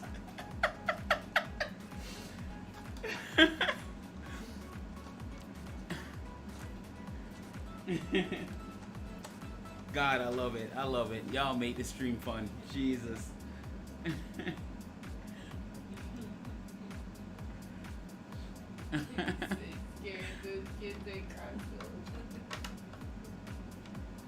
Oh yeah, Squirrel Brain is a beast, man. This dude cat skill is amazing. Amazing. That's why I'm always bugging him about cat stuff. Such an awesome dude.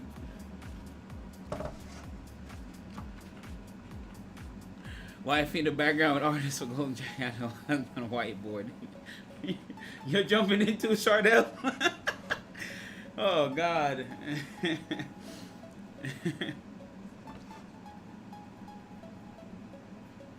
For sure, man. Absolutely. Nothing like a wife is supporting the hobby. For sure, man. You can't beat it. Someone got to keep the order around here. Laugh my ass off.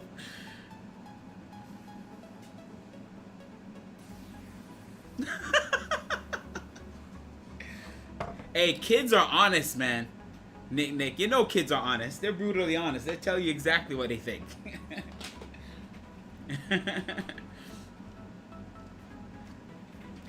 Alright, so let's, now that I kind of got this finally mounted, it looks good. So let's see now if the side works. And if the side works, we'll put those on. But let's see what happens.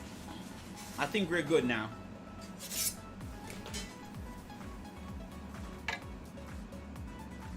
Hold on. This was like this, so it goes on this side. Nice. We're good, guys. We are good. Let me turn this off. There we go. Whole lines up. We're solid. Yo, thanks again, News Paradigm. Thank you again, man, because boy, that would have been a mess. But look, the whole lineup, guys, so we're good there. Awesome. Alright, so let's I'm thinking whether to mount everything first.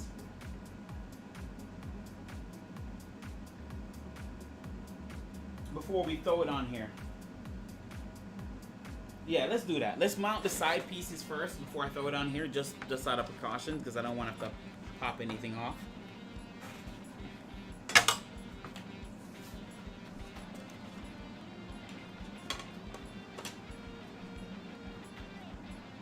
And this is using... They are. No filter, surprising, no weird things. Yes, they are. Awesome job. You're doing an awesome job. Thank you, Robert. Appreciate it, man. I really do. Wife should bring in front of a camera behind you with a bat to keep you in line. Of course you would love to see that.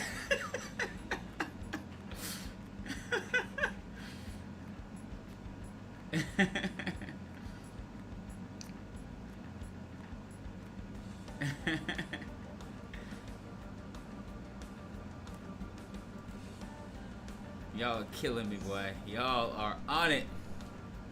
But you know what? That's fine. That could be just a theme of my stream. Y'all just crack jokes and, you know, make it fun. Make it entertaining.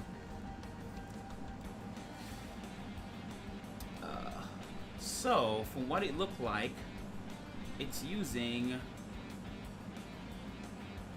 Let you guys see what I'm doing. Desktop capture here. I think we're just using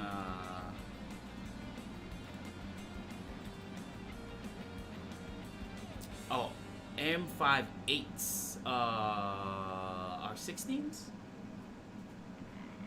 That's a 16, right?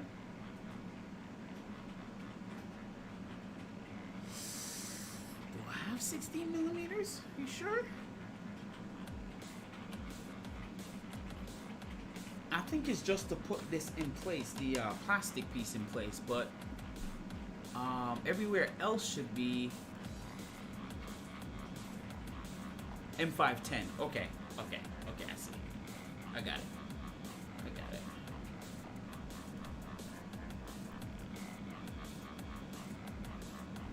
Okay, I see what to do.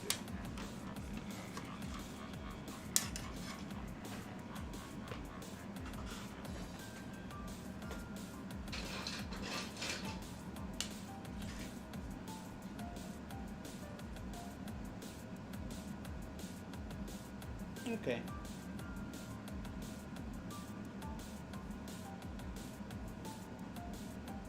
Alright, I'm just gonna omit this side for a second. And we're just gonna mount it on the frame.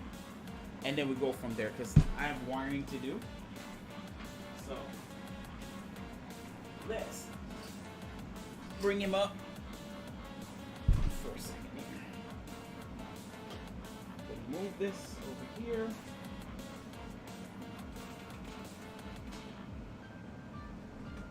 Alright. Sorry, you guys won't see my face for a second here. Hold on, guys. Hold on.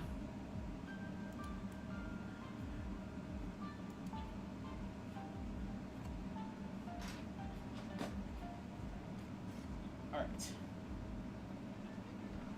Gotta fix this so you're kind of seeing everything.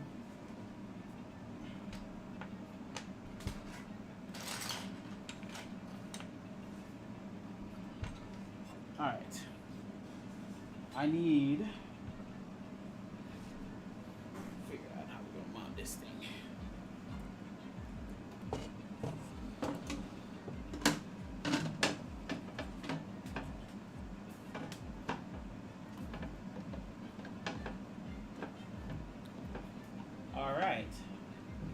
Alright, I think this is a case where we're gonna have to put this flat and mount this on.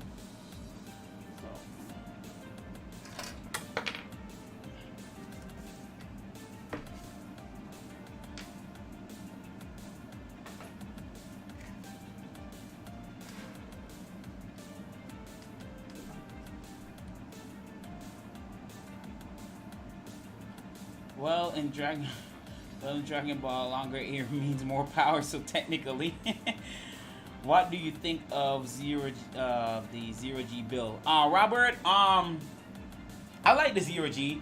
Actually, if I had an Ender 5, I will build one. That's the way to go. With the Ender 5, a 0G. I like it. I like the look of it. All right, so. Let you guys get a top cam view here if I can.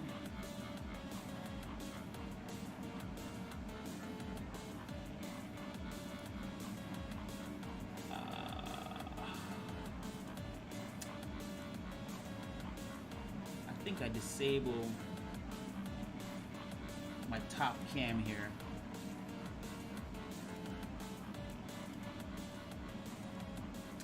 Alright, there you go. So you guys can see what I'm doing at the top.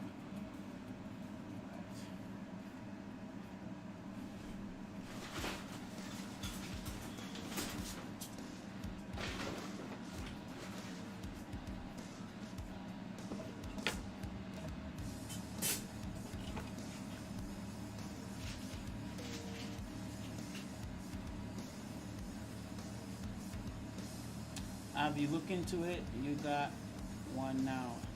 Oh, wait, Robert, are you telling me you're gonna give me an Ender 5? Because if you are, that's another build, and I'm excited. Because I will definitely build a 0G. Ooh, I can't wait to see you this weekend. I'm gonna get a bunch of goodies. I'm excited to meet you, bud. I'm very excited.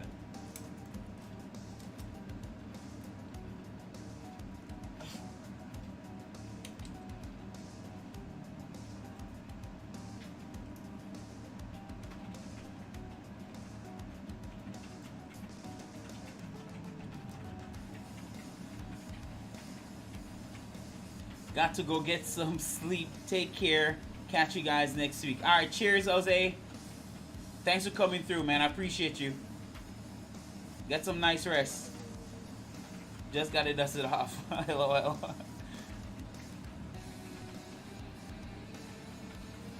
All right. So, guys, I guess we can say there's a 0G coming on this stream. I'm definitely building one. That's going to be a fun stream.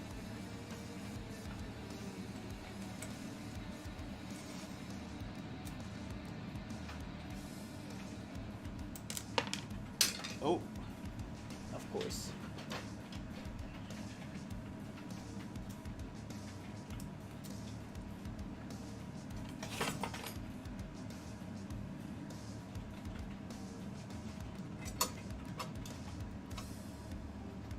pretty sure this goes back here. Cheers, buddy. See you later, Jose. Let's see.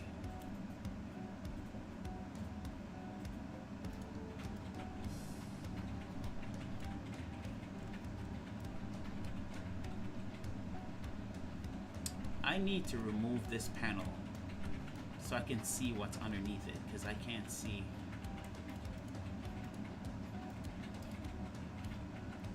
Hide. Okay, so we're good. We're good. So it definitely goes here.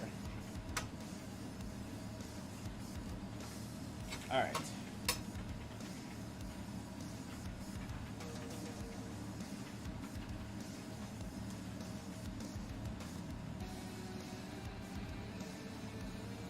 Oh, so I see. It's the avoided screw. Okay. All right. We're good. I just want to make sure. Just wanted to make sure.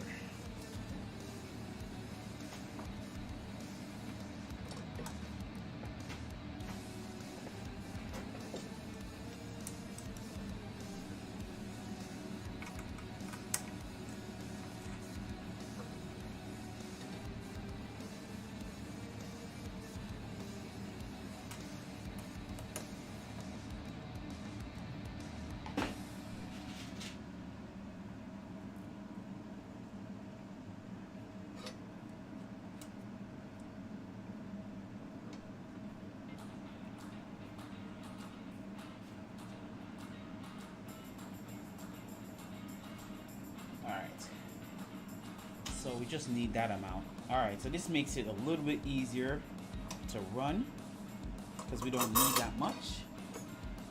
Same thing on this side.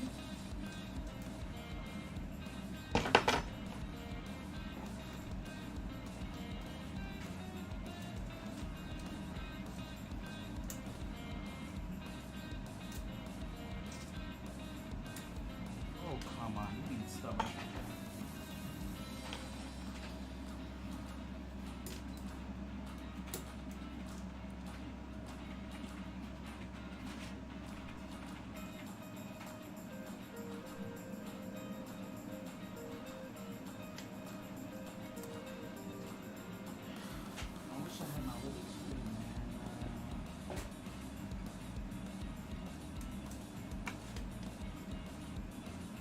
Get in there.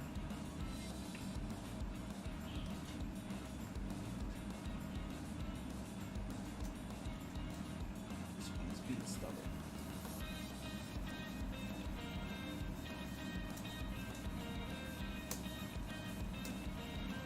Oh, I know you guys can't see me. Hold on. Let you guys see what I'm doing. There I am.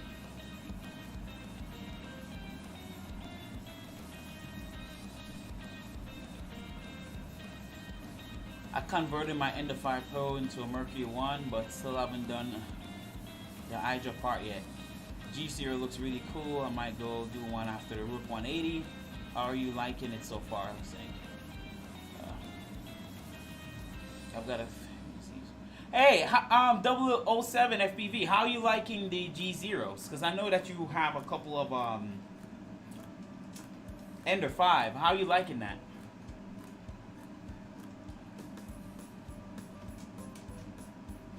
Why am I having a hard time getting these in?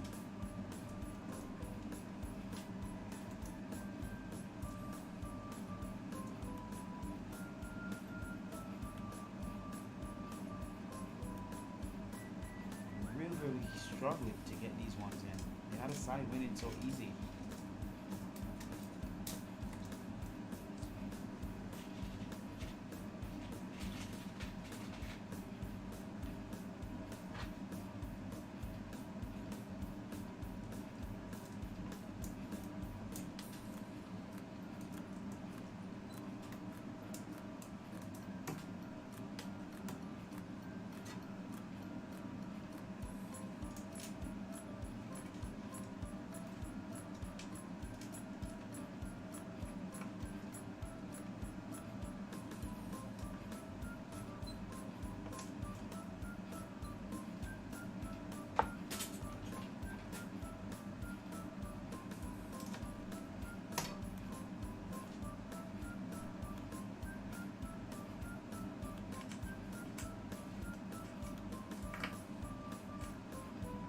Sorry guys, I'm struggling here just a little to pop these in because sometimes some of them go in and they're not, the tolerance on these spring-loaded T-nuts are not the same. So sometimes you have to just fight them to get them in the extrusions, and I don't want to damage anything.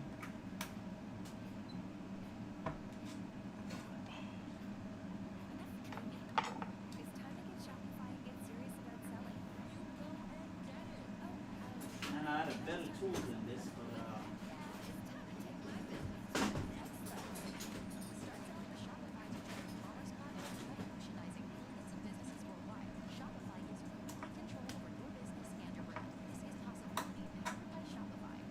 there we go.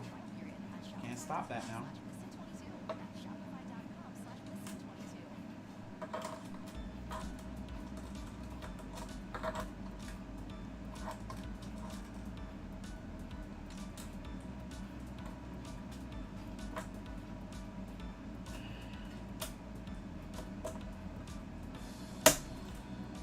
Yikes.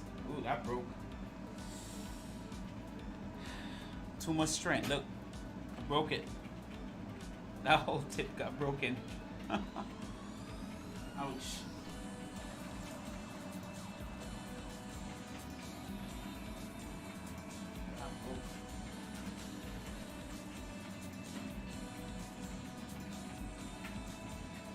Hey, Richard, not hey, buddy. Nice to see you around, man. Glad you made it to a stream.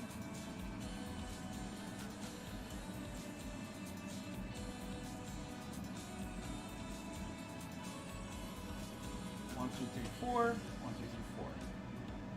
And these are 3 and 3.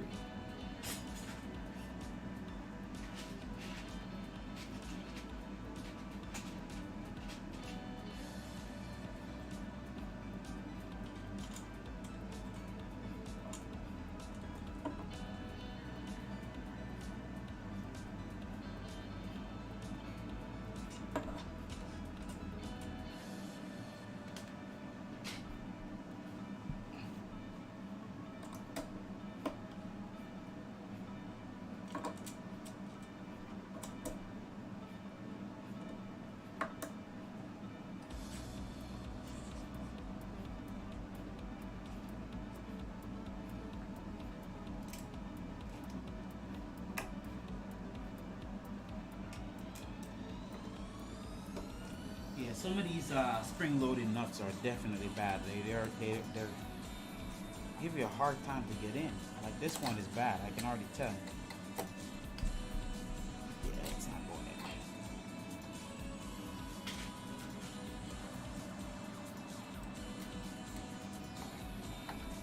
There we go. Okay. Now time to line it up.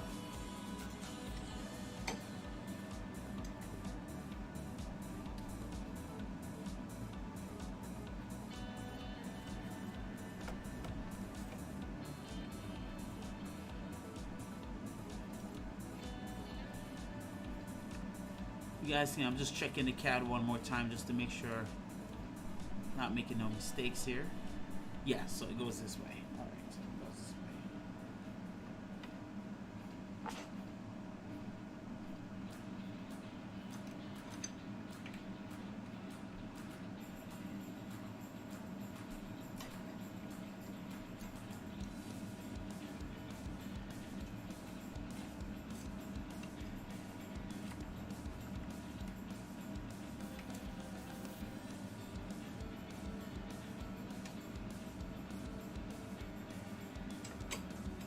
This is the most difficult part, guys. Trying to line this up.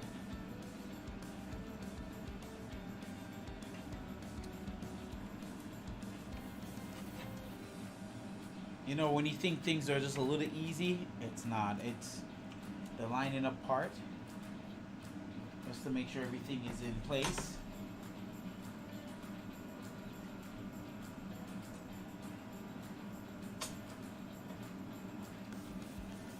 Sure I'm doing this right.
has more hole than the other.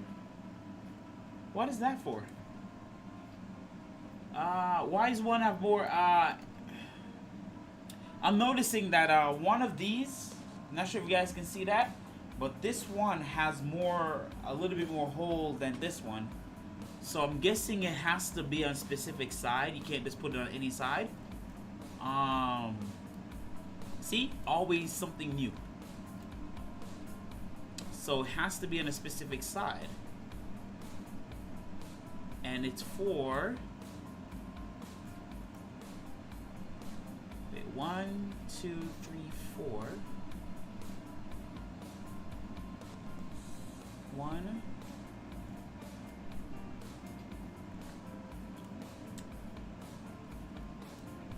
2, 3.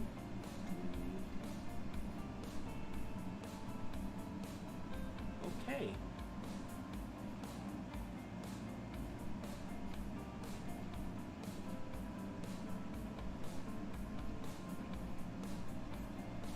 Yeah, it's on a specific side, but I can't tell which one needs to go. Hide.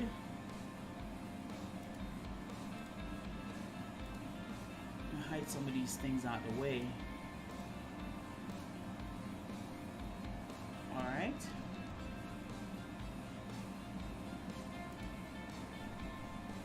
I'll let you guys see what I'm looking at, so you guys can see.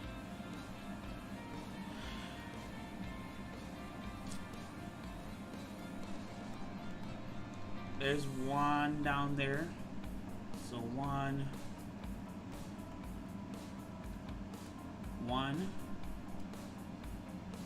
2, 3, 4. And then on this side, got 1. It says 2 right there. 2, 3, 4.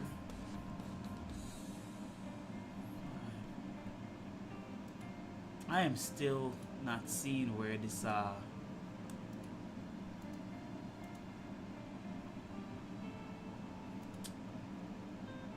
see you soon. Enjoy. Alright, take it easy, Squirrel Brain. Take it easy.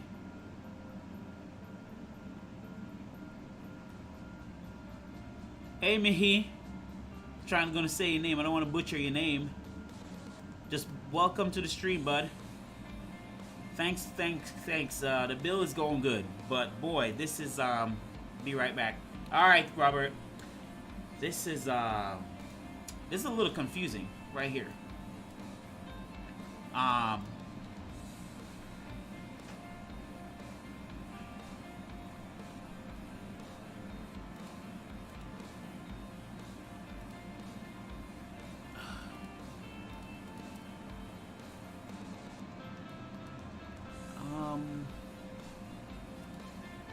Can I remove that? Yeah, I can.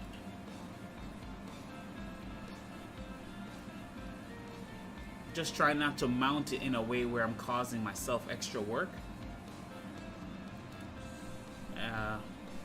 I'm not sure. Hey, News Paradigm, are you still here? Do you know which side the one with more holes mount on? Yeah, this is if you guys don't know what I'm talking about, you see this metal rod here, this metal piece? There's 2 of them. One is cut more, this has more holes in it, and this has less holes in it. So, and I know they go on specific sides, so I'm just trying to be careful what side they go on.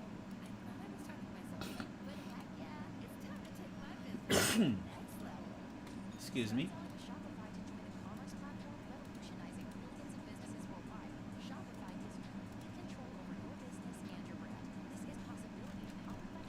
You know what? I can grab this by itself. Actually, yeah. Make new document.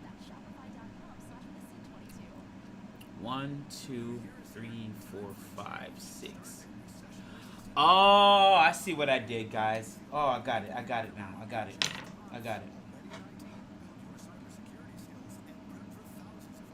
Ah, got it. Got it. See, it's good to pay attention to the CAD.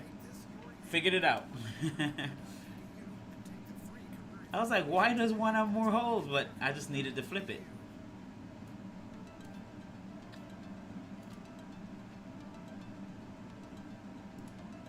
Figured it out, guys. Hey, thanks, News. Yeah, I just realized, like, I just realized it's the same thing. I just had to flip over. Got it.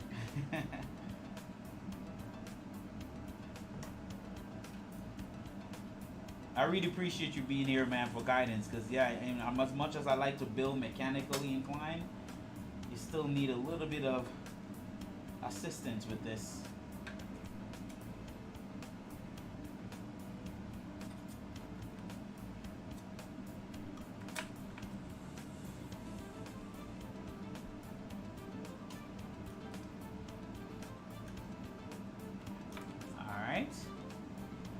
Very good there. This is lined up.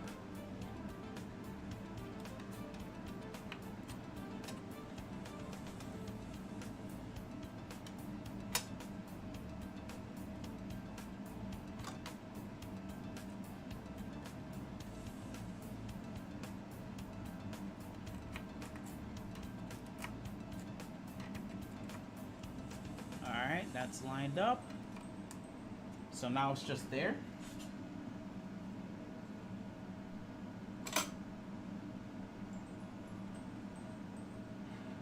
Anybody else hear that commercial in the background? Or am I crazy? Oh, there's a commercial in the background? Oh. It's probably the music. It's probably the music. Hopefully they don't flag the stream, but yeah. And if you guys have any suggestion for stream music, please throw it out there. I don't mind finding a different type of stream music, so let me know if you guys have a better suggestion. Let me know.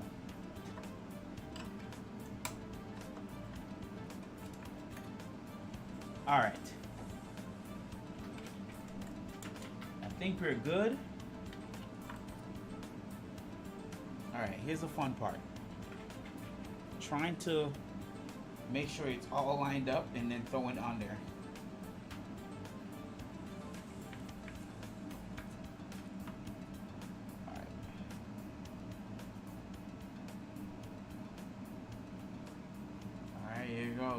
Here goes.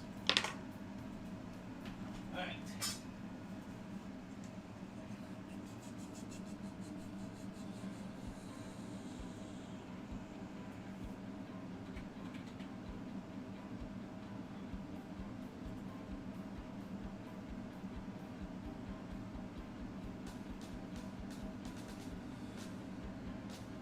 All right. Here's a challenge.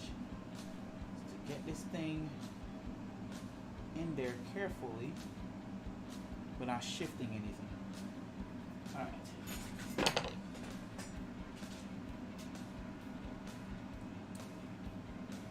Not going to tighten anything down until everything catches.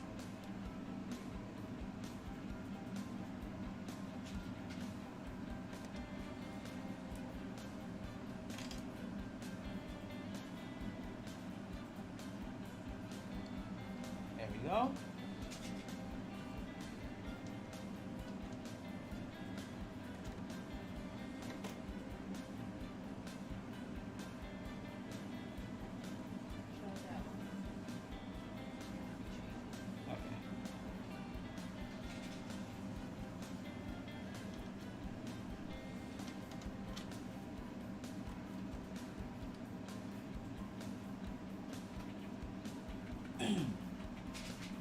Yeah, next week is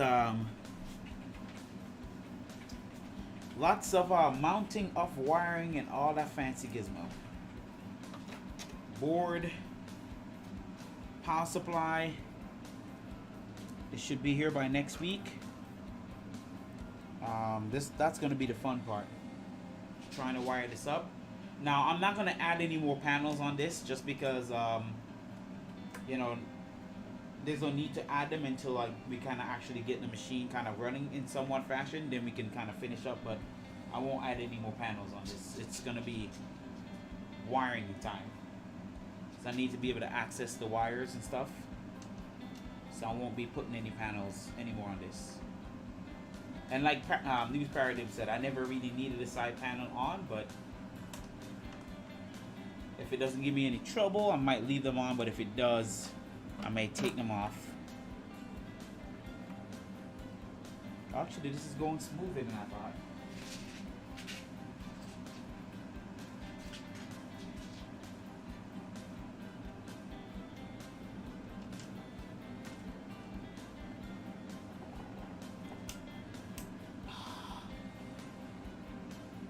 Dude, why does it always do that at the last one? Don't do that.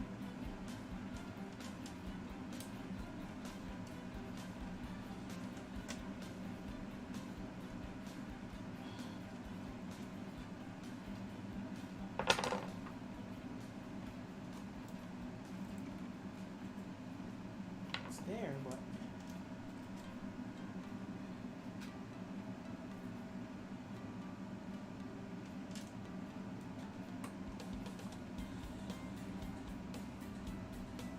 there we go.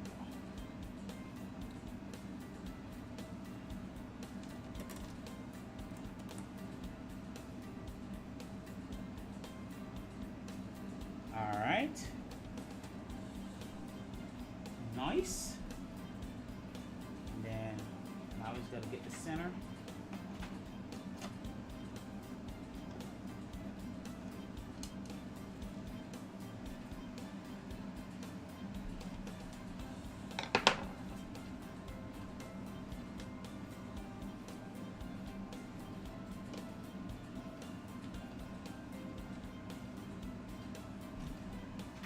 Alright, I'm gonna have to turn this around for a second. I just wanna get a little careful grip. Man, this thing is so heavy. Oh, this thing is weighty.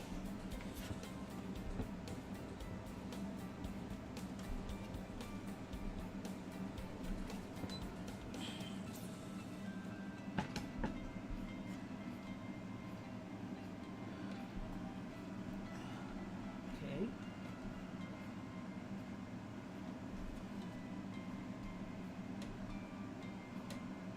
Sitting on there, right?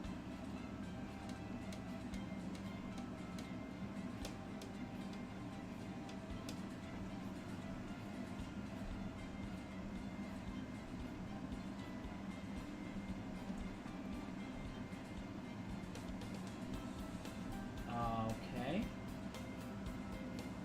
Did I put this in the wrong place?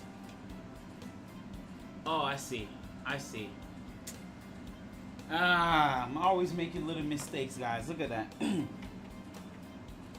See, sometimes, boy, paying attention is critical. Hopefully I don't shift everything, but I see what I did. Now, I put the, I ended up putting the outer panel piece in the middle. It's supposed to be at the complete top. And I'm so glad I live streamed this stuff so you guys can see, like, it's so easy to make a little mistakes with this. But I'm also trying to forgive myself because it's my first time building this, but now I know all the little mistakes I've made, so now I know what to watch out for.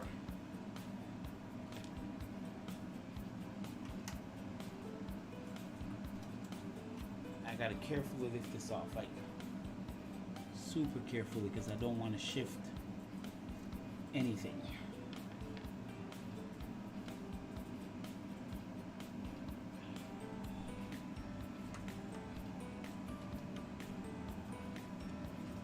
You guys will see. So so what I did wrong was, see, this was supposed to be up here. That's where I got it wrong.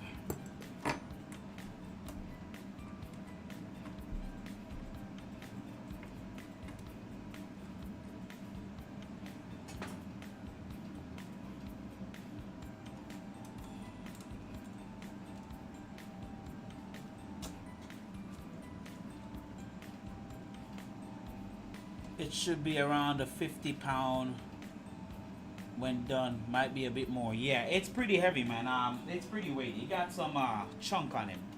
Feels like a miniature tank you're picking up.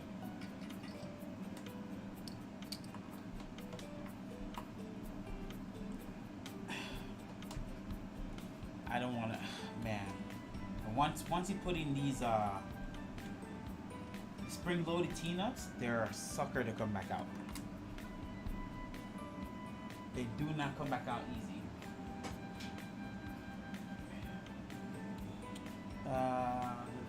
Where's the thing? Excuse me.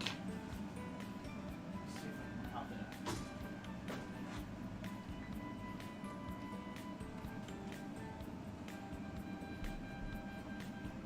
There we go.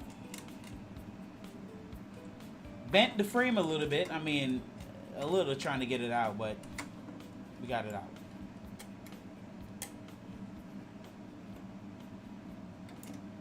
It's a little bent on the frame, but I'm not too worried about it. I'm just trying to get it out. There we go.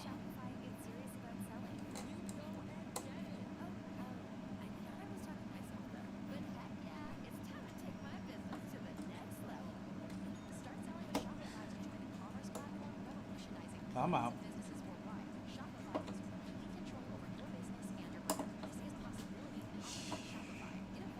Yeah, this is done. This one is done, but I still want it out. Gone again. Broke it off.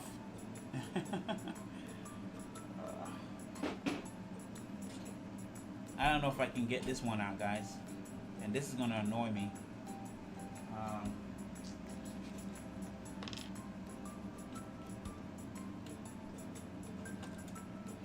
Yeah, I broke it off in there, so now it.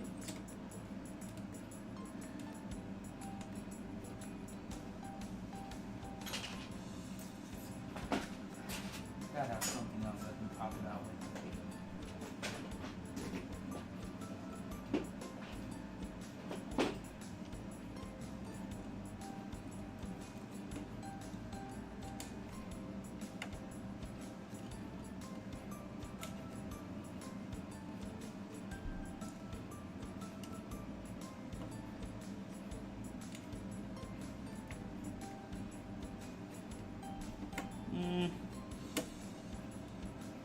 You know when you have something that nags you, this is what this is now. Because I'm just now scratching up the frame. I mean, this is the back, so I'm not really worried. But this part, this one T-nut won't come out.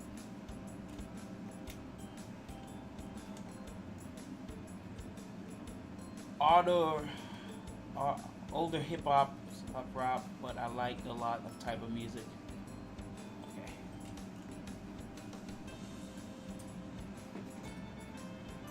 I like older hip hop rap too. I like hip hop in general. Hey, you guys, for those who are mess with this, is there any best way to get out like a stock spring-loaded T-nut? Is there like a better method without scratching up the frame? Because I'm just putting dents in the frame. It's like I'm like, so this is annoying me. So and it's already stripped out because I'm trying to take it out and I damaged the threads. So I don't know if there's a way to.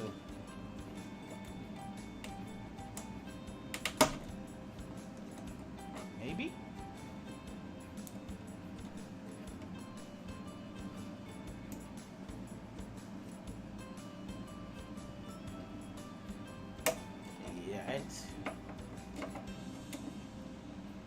I can't grab it.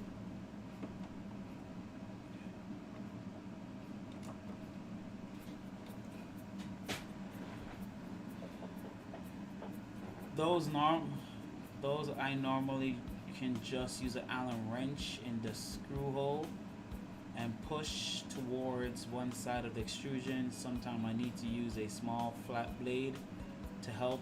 Okay, I figured I can use something small. All right, I'm gonna go with this. Like, I won't damage extrusion as much, but it's being stubborn, so I'm gonna go and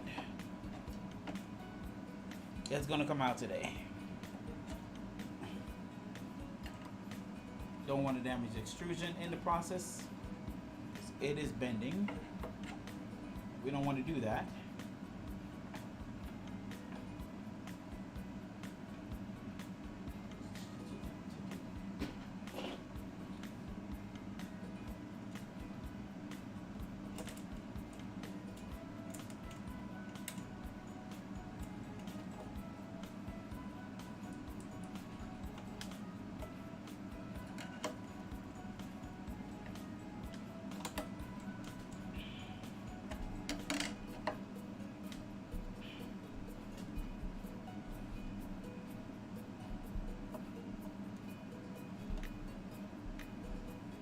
Got it.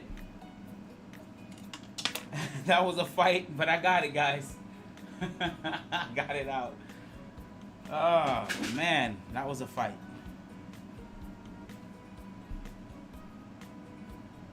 All stripped out and everything. See that? It's all stripped. What a mess.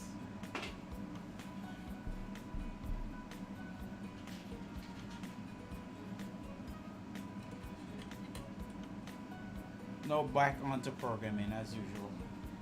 All right.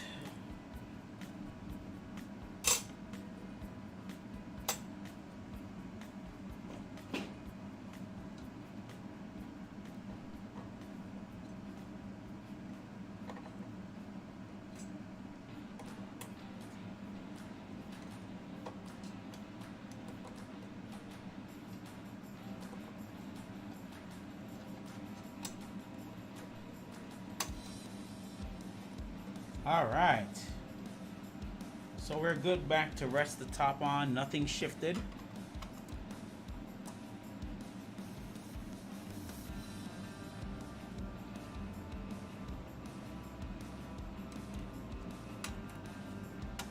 Making sure we didn't shift. I think we're cool. All right.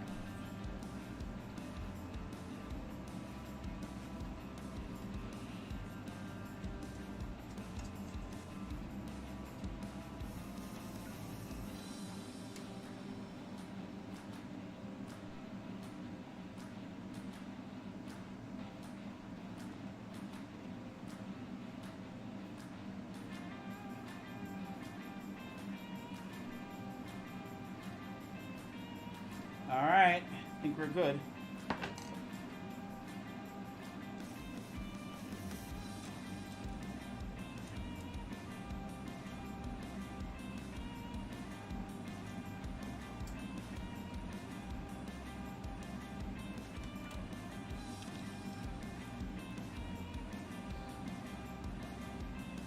A panel will cover the extrusion, so don't worry. Yeah, I'm not worried about it. News paradigm. I'm definitely not worried about it. It's minor, totally minor.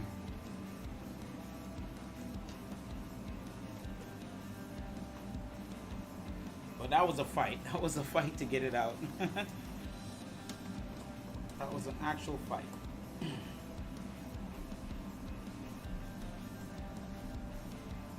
right.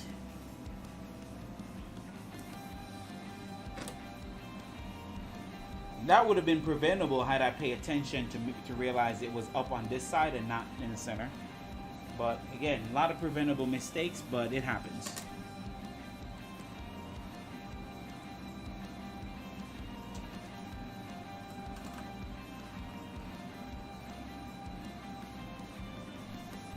But I like it. I like challenge. I like a challenge. I really do. Helps you grow and evolve and just, you know, learn more about yourself. So I don't mind the challenge at all.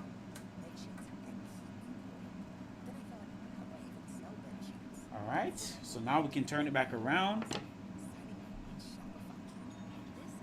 carefully.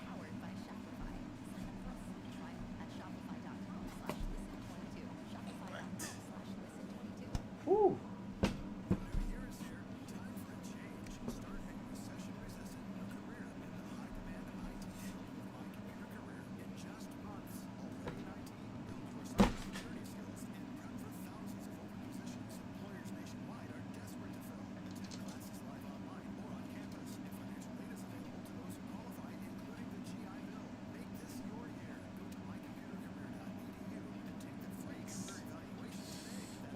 What's that?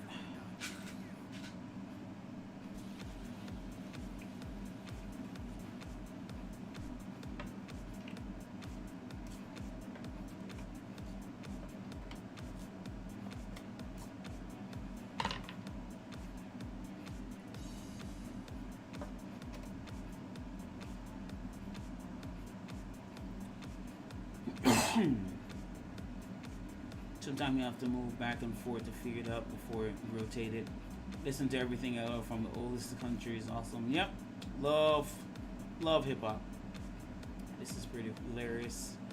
Lots of random cameos too. Always check it's threaded before you put it in. Agreed. I'm learning a lot of lessons here.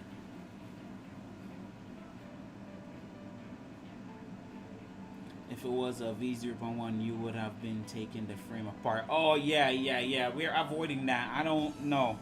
See, V0s, I've never built one. I would love to, but every time I hear about building a V0, I hear it's another one that is very precarious build, apparently. Not impossible, just very detailed build as well, you know? Gotta pay attention, gotta measure everything, and so one of those ones I kind of run from, but I think this is funner. This is funner than a B0 to build. This is more, yeah, this is a lot more challenging. All right, all screws are in, so I'm happy. So we're just gonna tighten down now.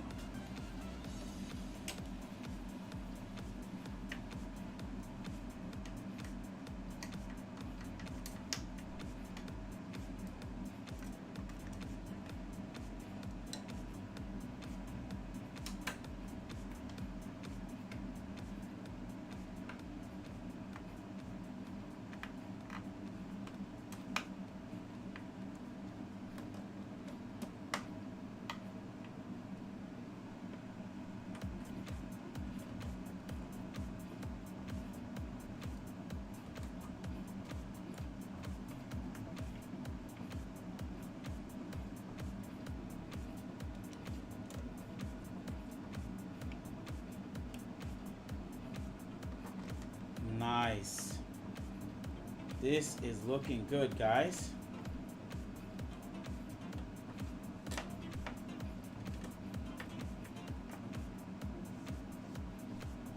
Ooh, yes. All right. This is one solid printer. Like, it's insane how heavy this thing gets. Wow. This is nice, guys. This is...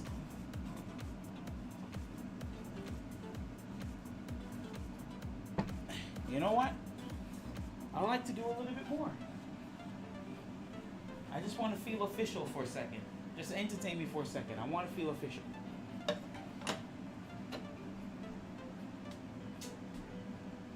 Ooh, this is nice.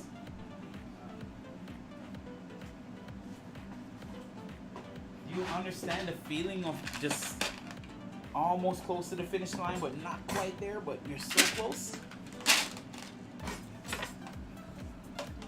This is that feeling. This is that feeling.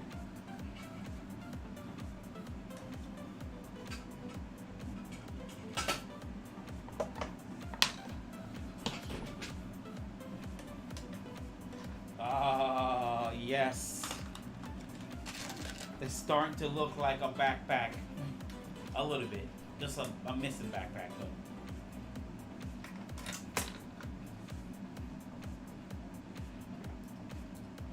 Oh, guys. I know I'm not quite done yet, but next week is reality. And next week is wiring. This is great. I'm almost at the finishing line. Like, I'm so happy.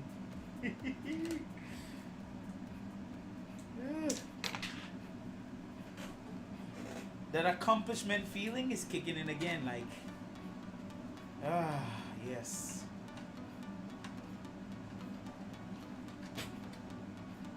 this feels good. This feels really good.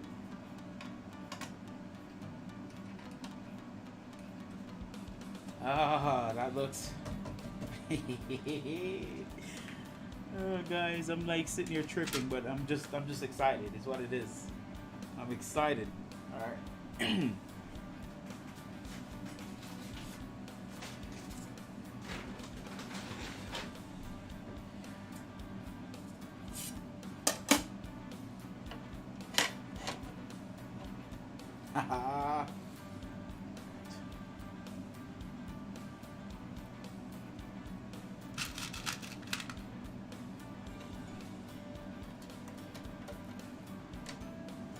Yes, like now seeing this coming together is so nice.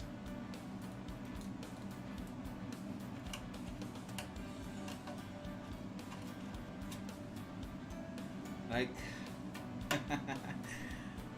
oh man, this is looking good.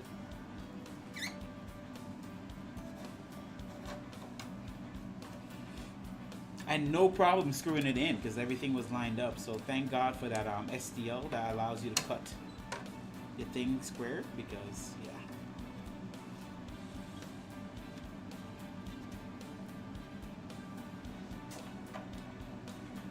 This is awesome, guys. This is like put on the top piece here.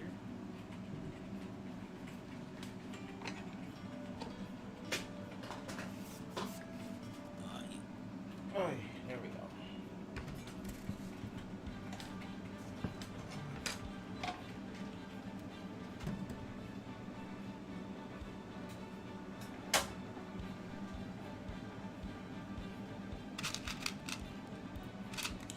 Listen, you know, Bill, this will be my what printer? This will probably be what? 1, 2, 3, 4, 5, 6, 7. This would be my 9th or 10th printer that I've done. I'll probably build a little bit more. I have a TikTok, and nothing beats. Technically about 12, but nothing beats. That's true. I've kind of switched them out a little bit in my career, but nothing beats when you had a vision of building a new printer and it's coming together. Like it's starting to look like the CAD. It's starting to look like the CAD file, like, you know. And when I started this journey building this printer, I didn't think I could do it, but man, like this have just blown up my confidence through the roof. Like, and I mean, thanks to you guys who came and assist me. Really and entertain me. Like it's been fun.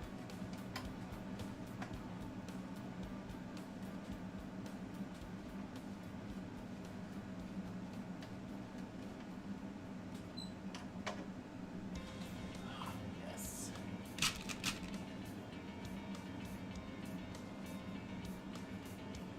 So you're building out the backpack electrical component. Yeah. Yes. So what's next, I think, is all of this. Like, I won't put on the top or the front yet. That's not gonna go on. I might even remove one of the side panels. I'm taking News Paradigm suggestion and not put nothing else on. So the next thing is really to just add in all of this electronic area. That's really the goal. Is just to put that all in. I just wanted to put on the back to get a feel of like what it looks like, and it's nice, guys. Like I'm just kind of excited. Look at that. It finally looks like one. You know what I'm saying? Like it's the reality's kicking in. Like I'm almost kind of done. Like not really. I still got like a good 20% of work left to do, but it's nice. It is nice. I'm excited. Like. Oh my god, I'm excited. I don't know why. I'm just like super stoked because I want to finish it. But here we go. Starting to look like a King 3. Alright. So, board wise,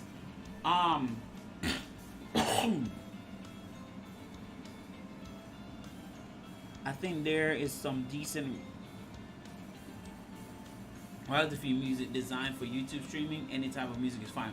I actually had, before this stream, because I'm streaming this off SoundCloud, and honestly, some of these SoundCloud royalty-free claim is not true, so I'm gonna try to avoid that.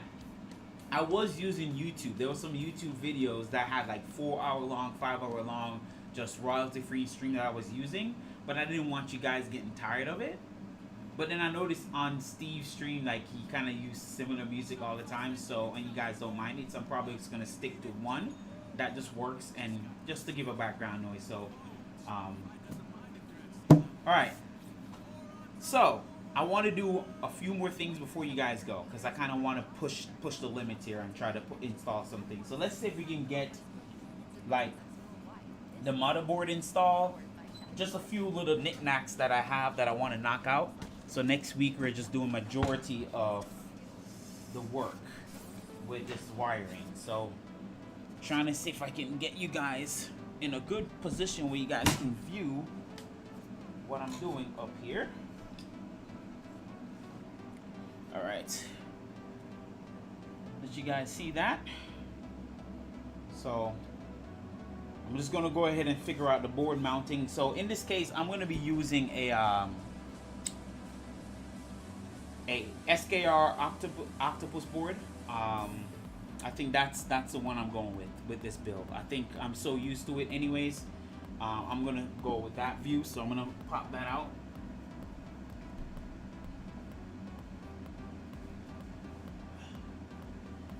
So that's what I'm gonna go with, the octopus board in this one. So it's a brand new octopus board I bought. So we're gonna figure out how to mount that up here, which is trying to see what mount they use. So they use the long ones. Okay.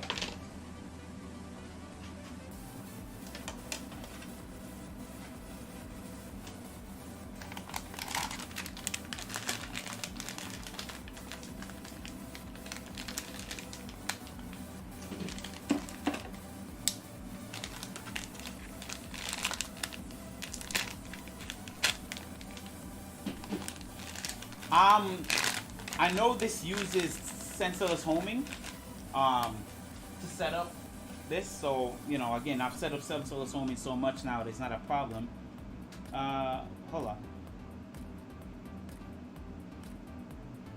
on, how is this mounted?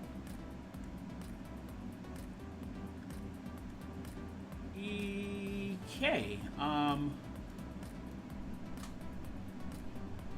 oh, they use that. Oh, that's what that's for. Okay.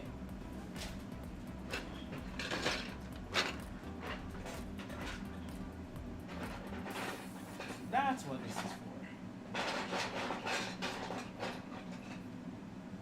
So it sits.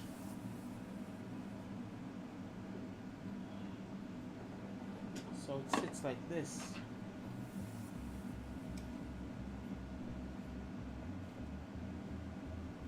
This maybe? Do you turn it? Oh.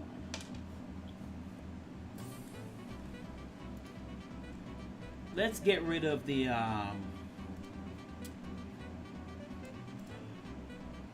let's get rid of these fans.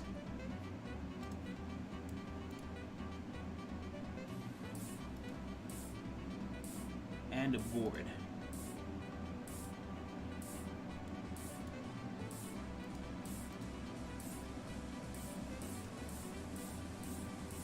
Okay, how is it sitting?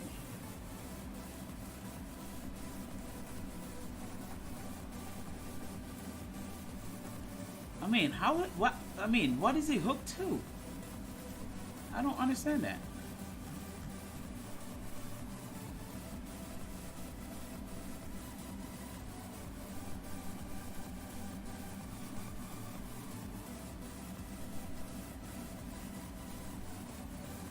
Can't see that little I'm pretty sure you guys see what I'm looking for, right? That little, this little green piece here. I just don't know what it's sitting on.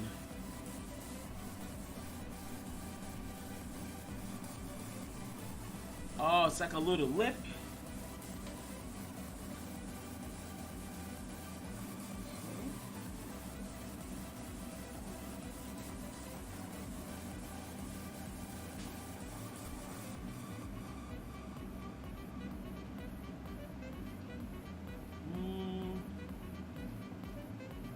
Oh, I see. I got it. Got it. I think. No, but the top is, the shoulder piece is above it. I want to say it sits like this, maybe? No, it's sitting on above. I didn't got it yet. Hold on.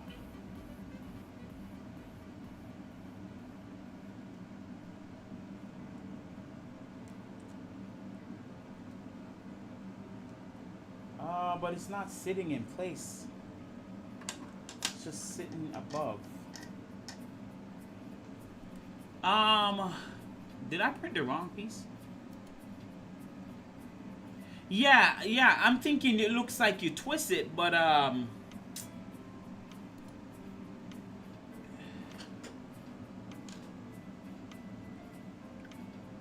the MK is Super 8, some nice feature like back EFM protection, replace MOSFET, etc. I have one on order. Oh, nice. Looks like it twists in. I'm thinking so. It goes in and spins to lock in place. It's got enough friction to hold. Okay. So, goes in.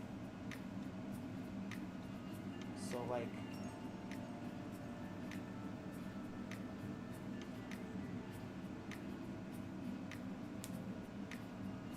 I don't want to break anything, so let me be careful here what I'm doing. Okay, so it goes in here, and then you twist it. Oh, okay. Okay. Alright. So I'm guessing it mounts like this, maybe?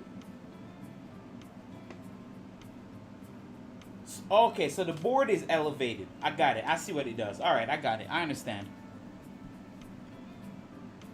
There's a small bevel on the bottom that keeps it from pulling back out. Oh, I see what you're saying. So like this, right? Let you guys see it. Like so. Am I doing it correct? It's in place, like it's sliding. Let me get you under the camera.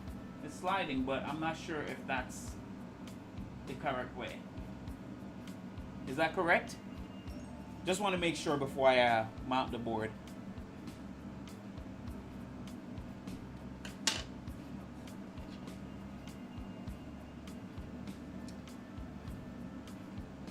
Oh, yes? All right, cool. Thank you. Awesome.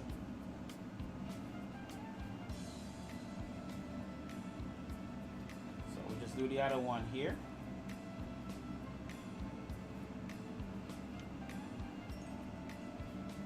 Oh, sweet. Okay. All right. Okay, okay. I got it. I got it.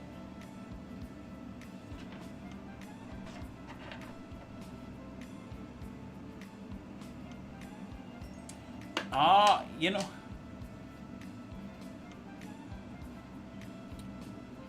once the board is on, it won't slide anymore. All right, gotcha. All right, cool. So, all right, I see what I did, guys. So this one is slightly different, so that's why it pops out a little bit. If you notice, this is slightly different. This is the correct one. This is, I'm not sure what one that is, so I'm gonna swap it out. And then put this one.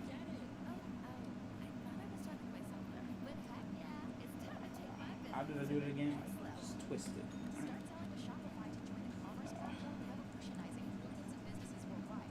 I'm struggling here. Hold on, guys. Like, there we go. All right. All right. So now we just gotta sort it in.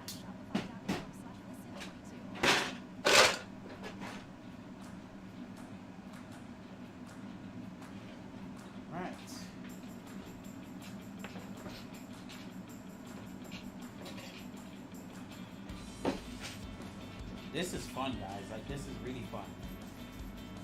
'Cause I'm almost done. I feel so much more accomplished now.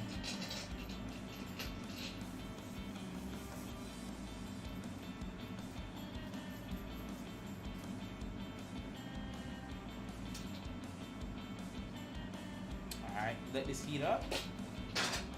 Grab my heat inserts here.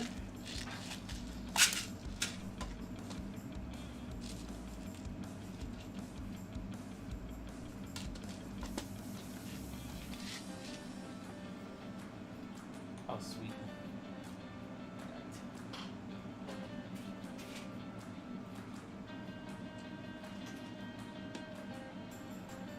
Ooh, oh, that's like, hold on, that's a little too big.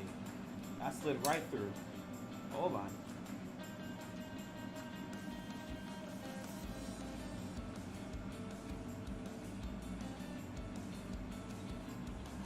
There we go.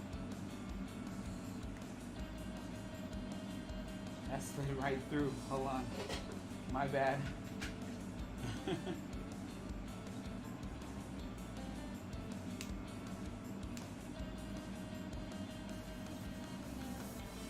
was my fault.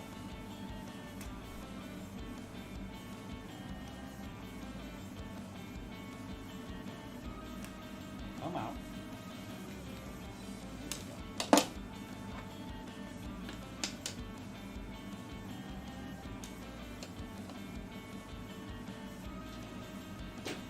I think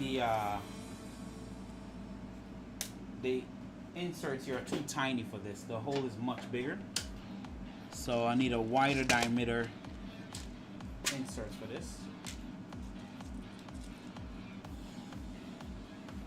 There we go.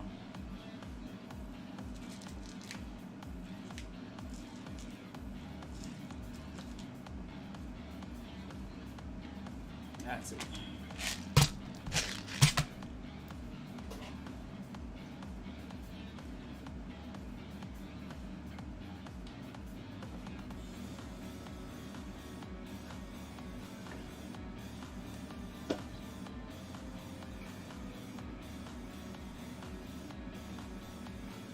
All right.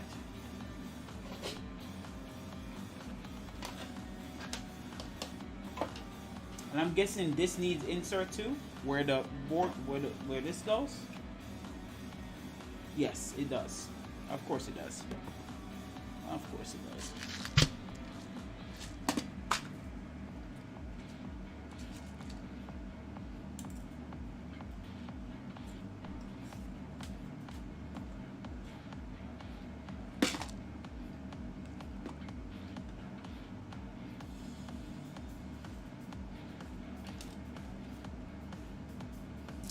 Yeah, we gotta use thicker inserts on this one too. Seams. Yep.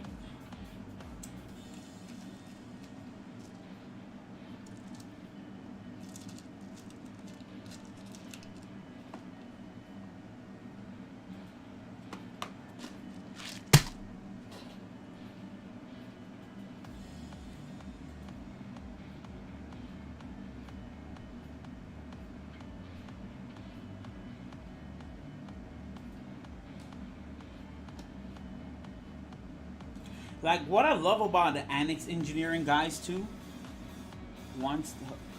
it's the thoughtfulness in the design. Like, even though you guys see me putting this together, like, I'm observing all of the thoughtfulness in every STL design. Like, the design is so clever. Like, for example, this is a one STL that fit all board because it's adjustable. Like that is so clever. You know, like, for example, like, I know there's different approaches to how you approach mounting a board, but this is so simple, right? One STL that basically covers all board, like the width of the board. You know, because, you know, Voron have their different mounting that they have for their boards, right? Like, whether it's a SKR, a Spider, like the size. This is clever because you just adjust to the size of the board. Like, this is stuff I love about it. Like, clever engineering, man. Like, clever design. Like, I love it. Alright, so now we can just pop this on. Guessing this is an M5.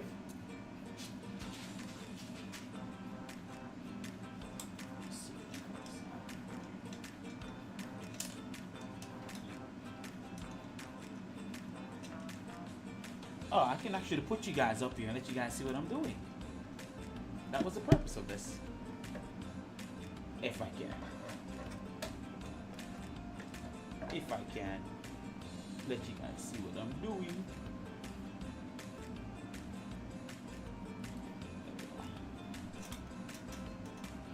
That's why I like having a third camera. You guys get to see the action. Why is it being difficult? Come on. There we go.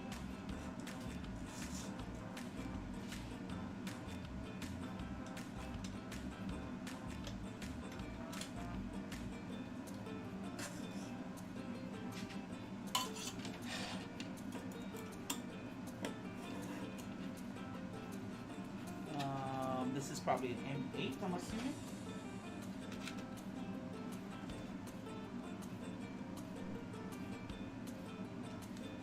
Yep. It a little too long. Let's see. Look like it may work. Might be actually shorter screw. But I think it'll be fine.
Come on. I thought that was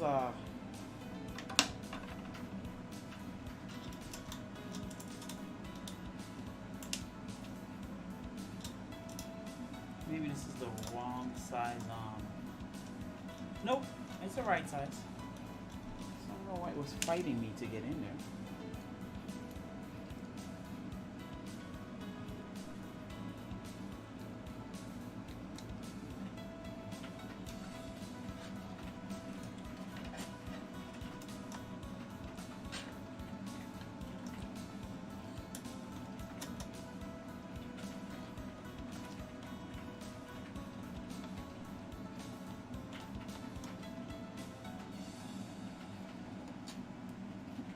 There we go.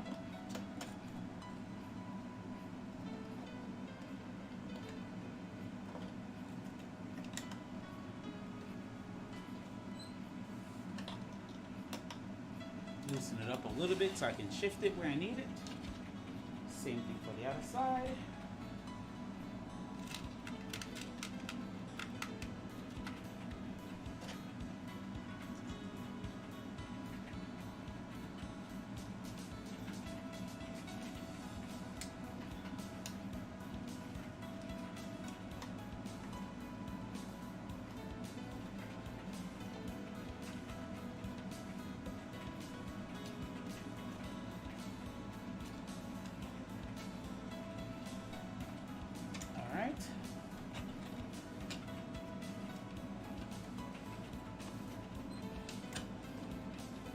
I guess I made it a little too tight because it won't shift.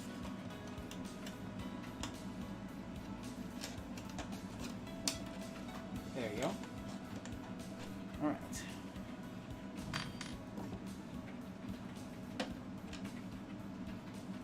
Which way do I want this?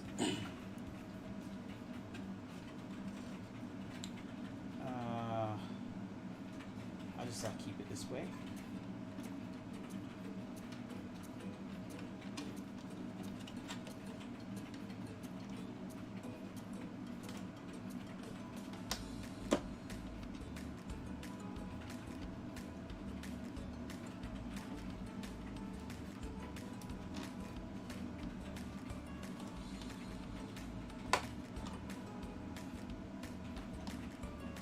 Screw on the yellow piece first and then make the adjustment. It seems like it's just a little easier that way. I'm going to use M3/8 in this case. But those are too long. I think I need smaller screws. Hold on, guys. I don't think I need M3/8 just to screw that down. Or I could.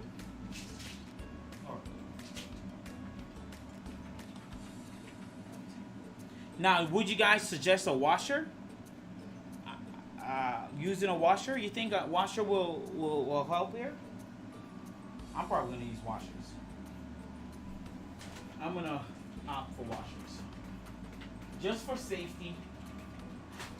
Just for safety, I think I'm just going to end up using some washers.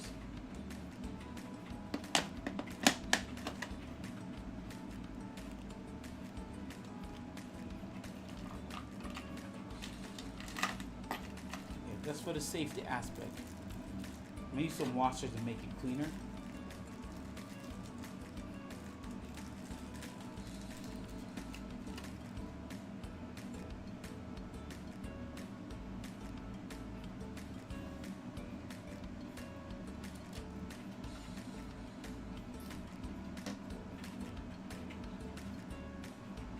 Bro, I swear, every time I put down my Allen wrench, I'm like fighting for it to find it back.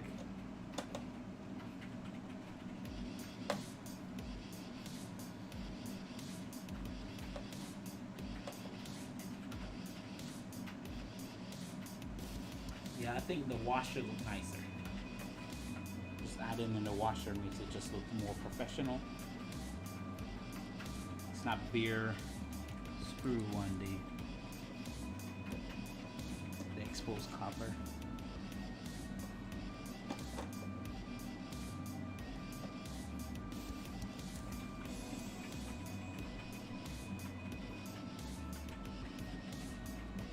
All right. Now we can adjust this.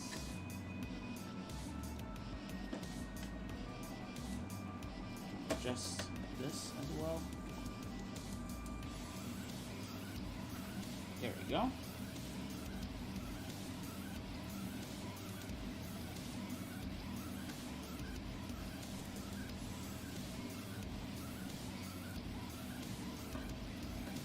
Now it feels like I'm actually almost done. Just adding in the board just feels nice.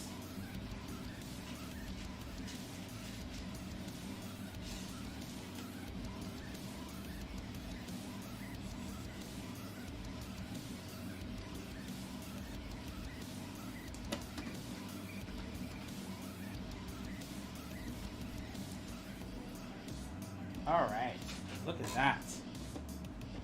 Now I just got to tighten it up where I need it to be.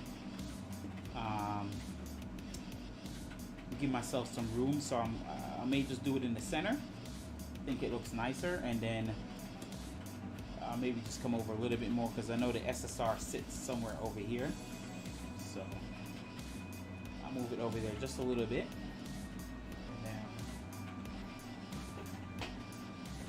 Tightening that up. If I can reach it. Yikes. I don't know, it's gonna... I don't know if I even can get it very tight.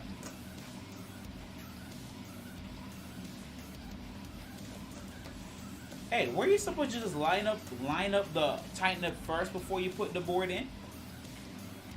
Like just tighten one section in first, or just line it up and tighten. I'm thinking that's what it was. That's what the purpose was. But we'll see. We'll try so we can finagle away.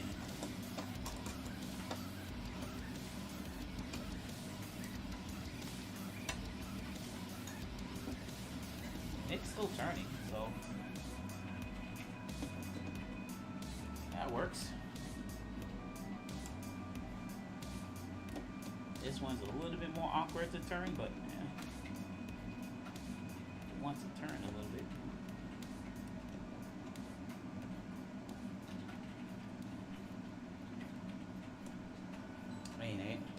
Ain't moving. They're just watching. They're just watching. They're paying attention. It's not bad, but I definitely need to tighten this part down though, because it says shaky. A little shaky.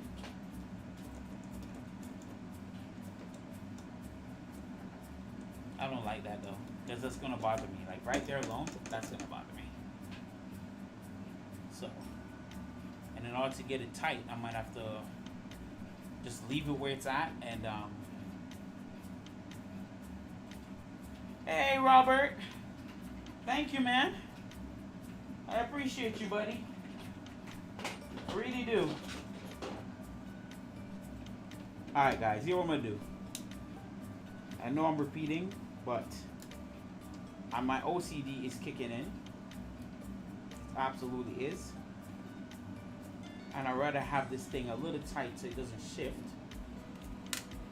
So I'm going to pull this off and tighten it down first, because I think what I should have done was line up the board holes. Don't worry about the yellow one, but line up the back holes, tighten it, and then the yellow one I could have easily adjusted. So, but since I kind of have it where I want it, if I take it off,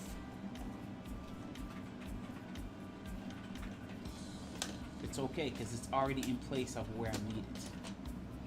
So if I go ahead, just tighten it up from here, we are okay.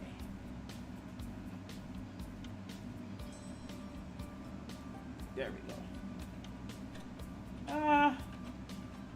It still shifts, but I'm thinking that's because I'm using a bigger. Oh, my voice volume. You can't hear me, guys? Let me see.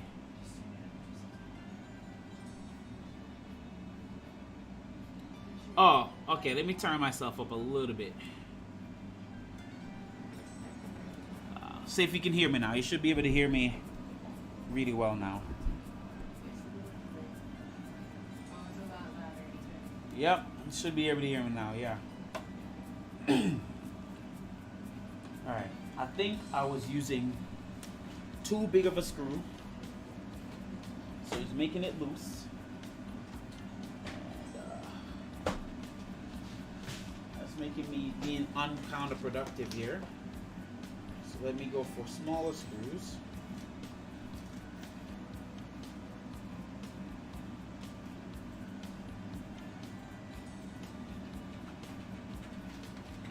Honestly, I think these are better. We use some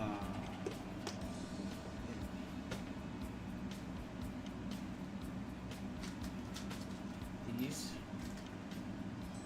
Yes.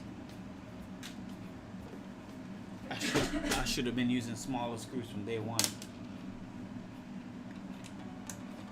let me make sure. Keep it in the same space that it was in.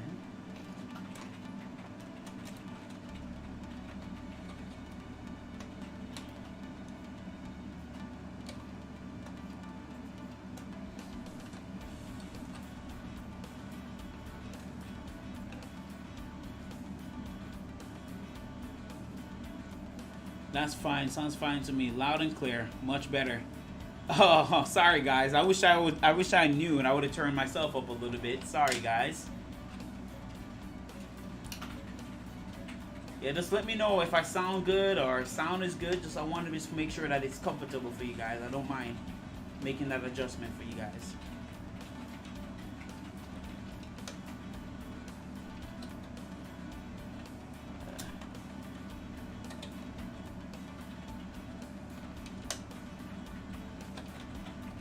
Come on, baby, get in there.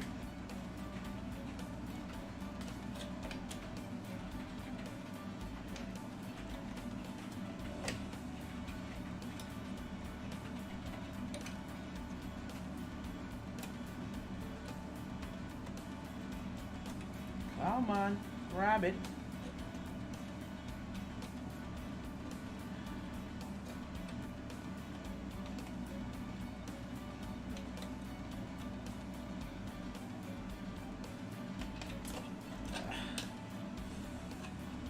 Yo, this part is difficult. I'm not sure if it's because of the angle of screwing this thing in, but it's it is fighting me to get back in there. You know what? I have an idea. I'm not gonna. I'd rather start it and then slide it in because this is. It's giving me a hard time while it's set that way.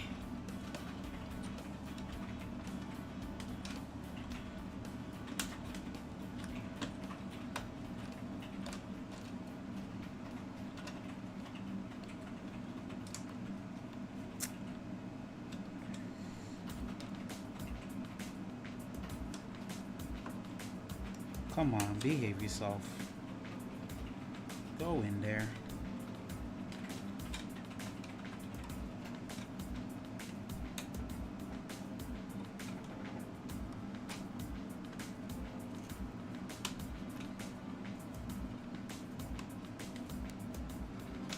Hey.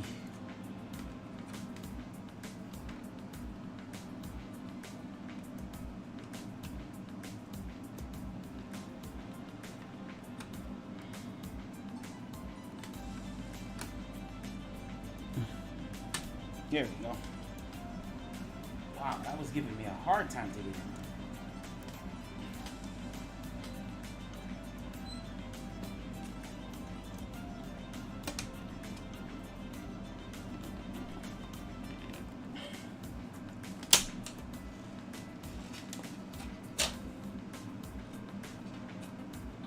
Okay.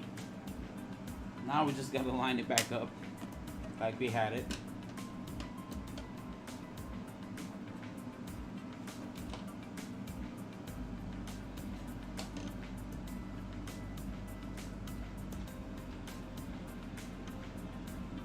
There we go. Tighten it up.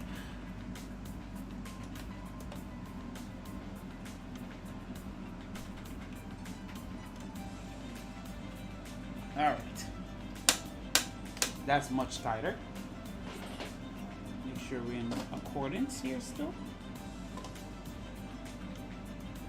We are in accordance still. All right, cool.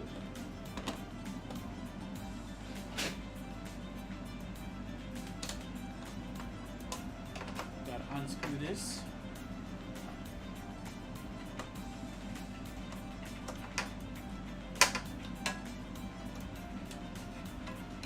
I'm almost done, y'all. I just want to at least mount the board and I'll call it a day, but I'm so determined to get this, at least this board mounted, because it's killing me, guys.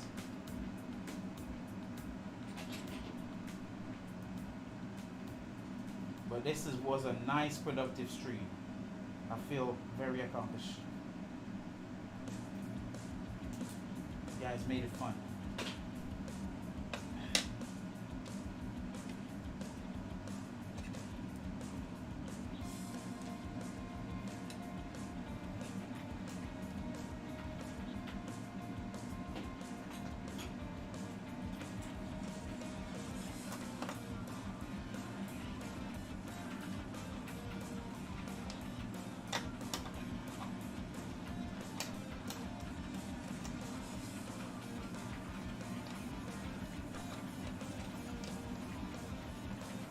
Alright, we got to make sure this is set here too, because I just changed it out. I want to make sure that we're in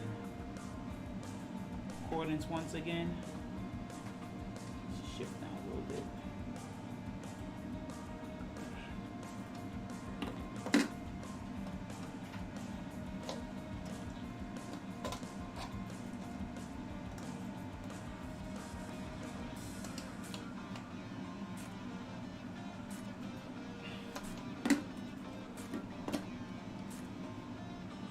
All right, we're good. See, if I did this from day one, we wouldn't have to do all the extra steps just to get that right. But like I said, sometimes you got to think on the fly. And just comes with the territory of building these things.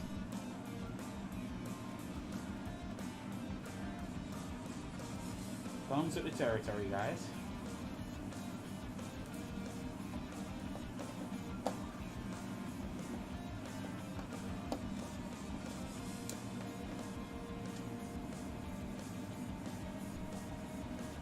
Almost done.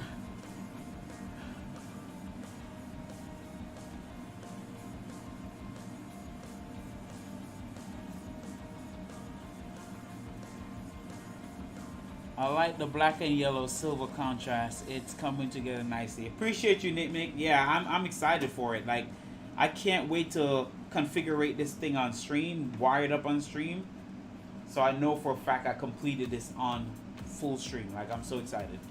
We're almost there.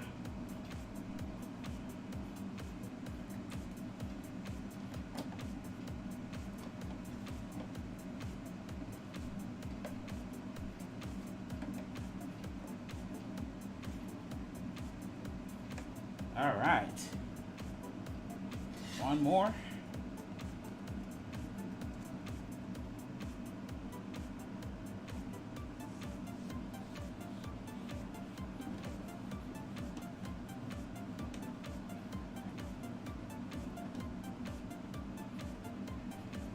Look at that.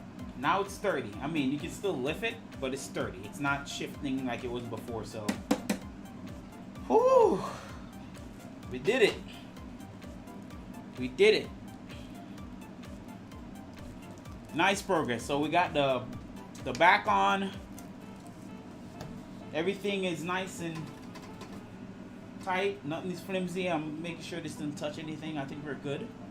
I may need to adjust this out just a little bit, but outside of that, we are good.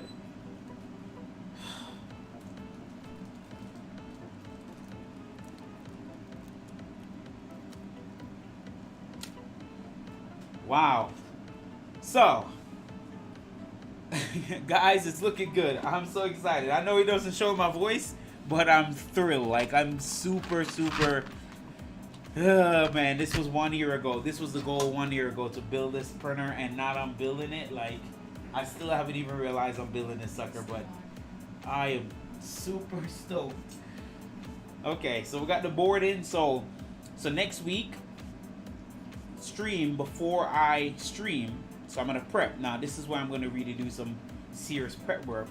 I'm gonna go ahead and no, let it stay. They can still see me.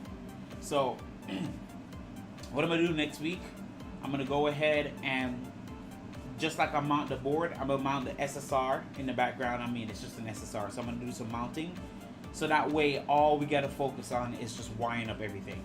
Like, I don't wanna, you know, because now that it takes so long, and I kind of wait, you know, I wish I did more than just this, but I'm just gonna do like the mounting, just a little mounting of little items everywhere that I need to mount. So that way I can just focus on just wiring stuff, plugging in stuff, putting stuff where they need to go, just that little knickknacks. And I think that's gonna be fun, because after that next stream, it's gonna just be time to test it out, time to kind of get it moving, the first move, the first this configuration. So we're there, we're almost there. 2 more streams and we're done with this thing. We're officially assuming nothing happens. Like, you know how my stream goes, assuming nothing goes wrong. But we're in the last leg now, so I want to make sure that nothing goes wrong. But yeah, we're in the last leg, so I'm excited. I'm pleased. I am absolutely pleased. So it's been a night, guys. It's been a night, but I appreciate you guys sticking around, just toughing it out with me. It's been fun. I'm glad you guys make fun and, you know, crack jokes. It just makes the stream much more easier, you know? Lighten up the mood a little bit. Let me flip it up real quick so you guys can kind of get a view before we sign out here. Make you guys see that. Put this down. Alright. Let's flip him up so you can see him. Oy. There we go. It's almost done, guys. Almost. Let's change this view. There we go.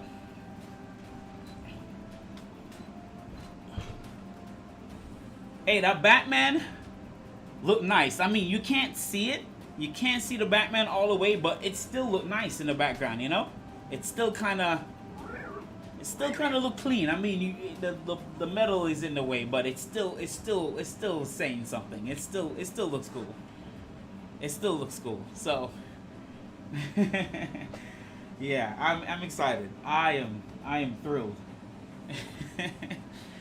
I appreciate you guys, man. You guys are so kind. I really appreciate you guys. Really do. Let's put him down real quick. Whew. Yeah, fellas. Good night's work. We got it done. We did most of what we need to do. We didn't run into major issues. I was struggling to put that board in, though, because I kind of did it wrong. But I'm happy. I'm happy with how it turned out. So, but yeah. Guys, thanks for sticking it out with me. I appreciate you guys just coming through. I know you guys have family and other things you could be doing, but the fact that you're here watching me, I really do appreciate you guys. I just want to let you know that. And I will say that every stream, that I really do appreciate you guys even just watching and entertaining me and letting me entertain you. So yeah, we got it done. And I appreciate the love, guys. Trust me, I'm soaking it in. After I get off this stream, I'm probably going to jump for joy just because it's another fun stream. And I hope the stream gets bigger and bigger and just celebrate. But yeah, guys, thanks. So I'm going to head out. You guys take it easy. We'll see you guys next week. There may be a surprise stream. Who knows? You know, I just like to just surprise the stream. But I'll see you guys next week. So take it easy. We'll have fun. All right, guys? So peace. Good night. We'll talk.